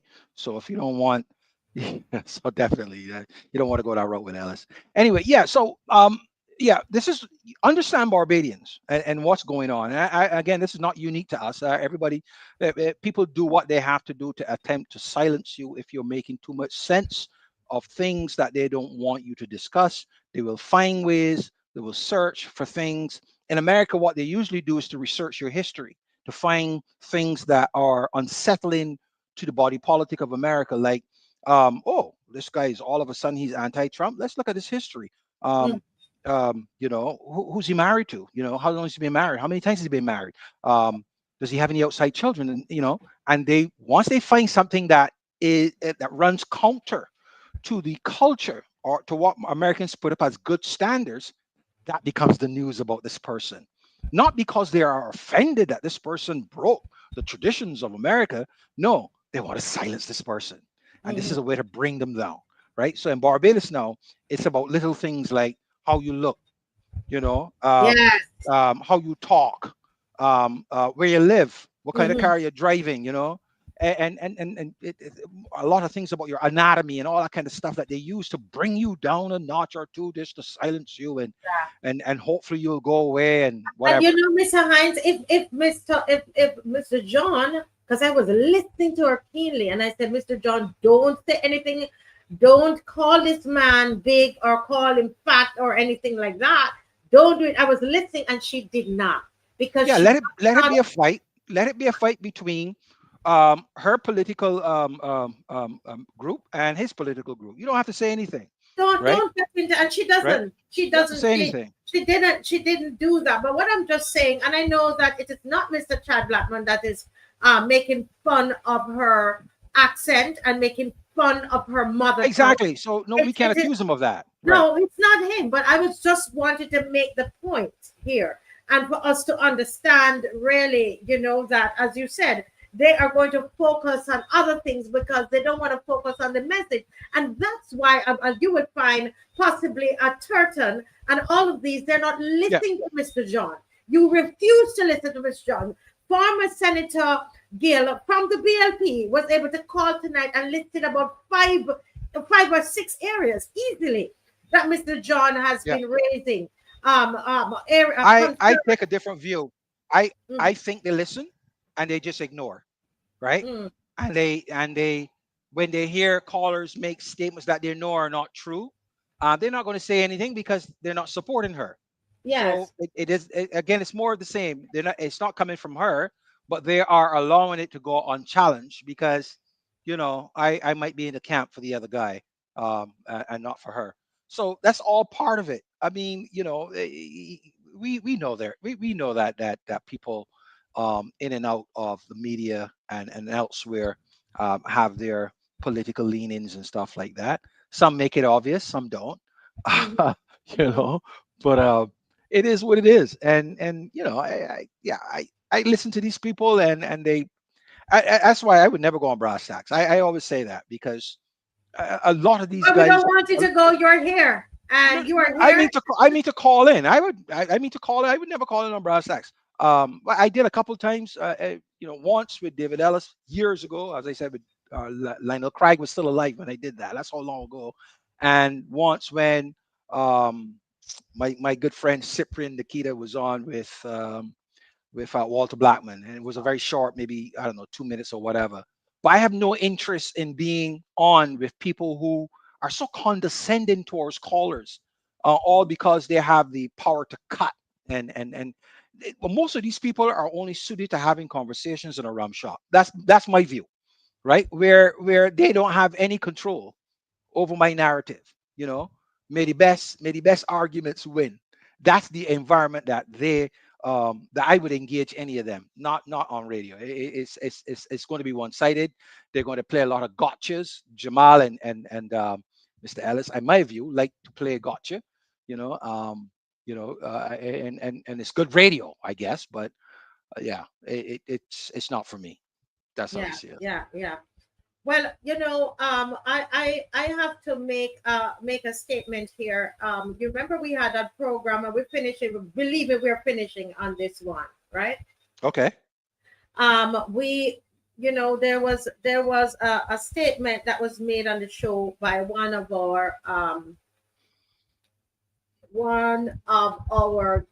guests, and it's about Mr. Godfrey Hines, and so I was corrected about it, and I want to, you know, that I don't have a problem to come to say that, you know, Mr. Hines was not here to defend himself, and also the EBC, the Electoral Boundaries and Commission, that I have not, I can't, we can't, I don't know if it is that they had, because the suggestion was that he did not have the integrity to run the EBC. Okay. So I just want to say that I can't verify that. And while I understand why the comment was made that the Marcia Week show, I can't verify that, and I can't because the EBC, I have not done a research on the EBC to say whether it was run badly and ran without integrity under Mr. Hines, Mr. Godfrey Hines, and so I want to take that responsibility to say to Mr. Hines and to all you know, the persons that matter to him and to the EBC, that I am not in a position as a show, you know, to be able to say that the EBC, that he did not have the integrity to run the EBC. Okay, we got a couple calls on that, so I just want to be able to express that. And that's the right thing. I think that's an unfortunate statement for someone to make about a person. That's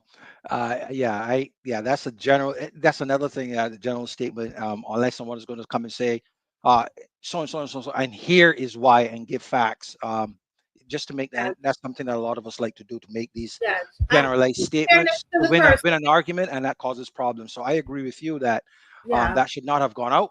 And if it has, that we should afford that gentleman the requisite apologies and distance yourself from such comments. And also to the EBC, because it would also, you know, say that they did not operate in that period of time. It could construe that comment. Okay. But nevertheless, we had a fantastic program, and I just wanted to. Oh, we had oh my Lord, he's gonna kill me. Caller, you know, I'll let you call in. Bring him on. I don't have a problem unless you don't have a problem. Okay, let me bring on the caller and to say that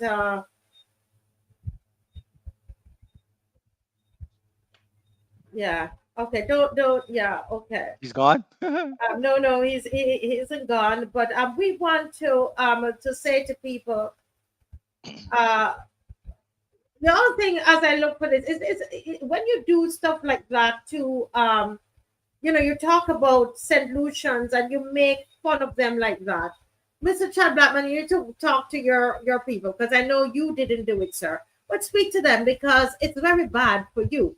I agree, but Marcy, don't spend much time on that. No, you know what? I am up here. I'm up here in Boston, right? And the Caribbean community, with regards to cricket, is shrinking. The Indians are taking over. They play more cricket. There are lots more of them up here, and oftentimes, you know, we have. No, go ahead. I'm waiting. We have mixed Caribbean teams now: Jamaicans and Guyanese, Trinidadians and Barbadians playing cricket together. And oftentimes we get into conversations back and forth, you know, pretending that we don't understand each other. I have a good friend named Michael. He's from St. Catharines in Jamaica. Okay, just hang on there. He's right there, right? Yes. Good night, caller.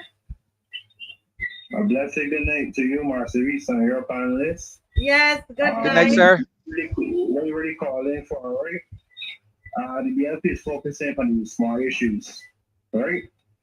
And so this should be John's put over. Sounds very well. Yes. She's talking about one of the different problems we go through on a daily basis. What ain't always going low, we go high. But the honest truth now, right? If then they're doing a good job, then we'll have about this. So they will be so nervous about what we should do, John. because they should know that the LP doing a very hard good job. So that's why that them sore or age will work with those small things, either trying to put posters, flyers, or we're going with the LP the LP flyers and posters because it then could take a leap or Felicia do John, but maybe so great I want her for because Felicia do John is the minister for St. James North because she feeling the passion and pain that people are going through in St. James North. But the LPP, they're already at Mr. King Garden. Yeah. They need to deal with the issues of the daily demons that people going through, like separation, how people do when people want to behold and hope they get true and love. And several people, even young people that engaged in St. James North. Yes. People talking about future. I said I can't see a future of BLB. They can't see a future of BLB. Mm. And that's so horrible. Mm-hmm. Yes, yes, yes. Well, we're hoping that there are other young men like yourself who are going to, going to think about the real issues as you are. But thank you so much, caller, for calling. Okay, blessings to you and blessings to everyone. Yes. And God will bless. Thank you so much. Thank you. Okay. Yes. Yes. You were saying something, and I really hope you remember. Yes. Are you hearing a noise in my background? Are you hearing anything? Yes, we were. Okay. No, I was I kind of lost what I was going to say. Oh, I was talking about Caribbean nationalities and dialects. I have a friend out of St. Catherine's, Jamaica, and I really have to pay attention to him when he's talking. He talks so fast. He has a deep Jamaican accent, and he also has a lisp. So it makes it really difficult for me to understand in a casual conversation. I have to be deep in listening to him. Mm-hmm. And I also have African American friends that often tells us that Barbadians, when we speak, we sound like Koreans. So I'm like, what? Yeah. We sound like Koreans. It's so amazing. And we laugh at that stuff. I don't pay attention to that. No. But that is one thing, and I'm gonna still, because I've been living here 20-something years, and I'm telling you, as you said, when they don't like you, they're gonna find something. And I hated the fact it wasn't just the accent. They've teased her on her accent before. I've seen Peter Wickham do that on her accent. He had a whole thing, and they ran a whole meme and everything on Mr. John on her accent. They've been very, very hard with her. And then but when you're going to say that she is putting a curse on the people by speaking voodoo on the people, now I think that that's going a bit too far. And so I just want to say to those that's why I'm saying to Chat Batman that I know for sure that St. Lucians, they don't take those kinds of things lightly, and you really need to think about how many St. Lucians really live in St. James North and in Barbados that can actually vote, and that might not go. Hear me when I tell you. That comment might come back and bite you all. Well, if you are confident in that, then encourage him to say it more often. Encourage him to say more often, and let the chips fall where they may lie. Where they may lie, right? Yeah. So, but we could go on forever, but we're going to close. I still feel so refreshed. It's been a great night, I think. Yeah. I hope you enjoyed yourself too, Mr. Hines. Oh, I did. And so what I want to say is that the next time I'm on, I want to talk about defamation. Not, again, I'm not a lawyer, but I am a citizen in a society where these things float around you, and you have to work with them and understand them to some level. So I want to talk about it from the context of freedom of education, also from the context of libel threats, taking into consideration things like I'll give you the information. There was a time when Owen Offer had to issue a statement saying that he is exercising his freedom of speech. And to contrast that with Edmund Hinkson, when he was chairing the committee with the cyber security, when he said there's no such declaration in the Cybercrime bill. in the cybercrime bill. When he says there's freedom of speech, because people were talking about how it affects their freedom of speech, he made the comment that there's no such freedom of speech in the Constitution of Barbados, which is correct, right? And then also to look at that in the context of integrity legislation, right? And transparency laws. All of these things we're calling for, right? And how they all relate to what is practiced in Barbados today as defamation. So I'm going to break it down to have people to understand what we have in Barbados in relation to freedom of speech, which we do not have. And that's why interpretation of slander and libel in Barbados is really an opinion, as Mr. Thorne said, it's really opinion of the presiding judicial officer as to whether you have done so. And the fact that someone can walk around and threaten people with a lawsuit, not because they are aggrieved, not because they are truly hurt or their reputation is hurt, but primarily to silence people.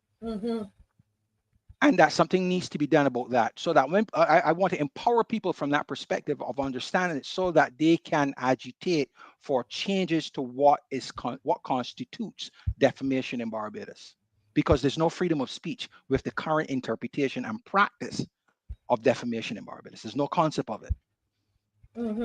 Yeah. And I just want to say, I want to say something because, it's we all know Miss Hines would have made the comment on here, and this is in no way, to take away from the content of the content of what Miss Hines said and the beautiful presentation. But you understand that I still run a show, and I do have to also protect the show, protect myself, etc. And so I have to, because the other party was not here to say it. And it doesn't mean that what she said wasn't true, but the other party was. You said Miss Hines was on here? Yes, we'll talk about we'll Myrie Hines? Yes, we'll speak up. Yeah. Oh, okay. I was confused when I heard the name Hines being batted about. I was like, I didn't say anything about nobody. So no, not you. It's not you. It's not you. It's not you. Well, thank you all. Thank you all so very, very much for joining. And let me say much blessings to everybody. Thank you, Mr. Hines, for joining. And thank you, everybody, for logging on tonight. Viewers, God bless you.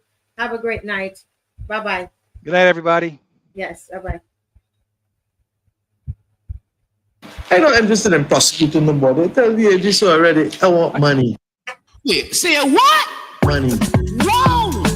Money. You. I want money. Wait, she really said that for you? Money. I'm not interested in prosecuting nobody. I want money. Wrong. Money. Wrong. Money. Money. Yo. Money. You hear that? Money. She want money, yeah? I want money. I want money. You hear that? She want money, yeah? I'm not interested in prosecuting nobody. I tell the AG so already. I want money. I want money. Boy, she only care about the money. Bye, girl. Bye. Hit up my snort, hit up my snort. English. Pretending,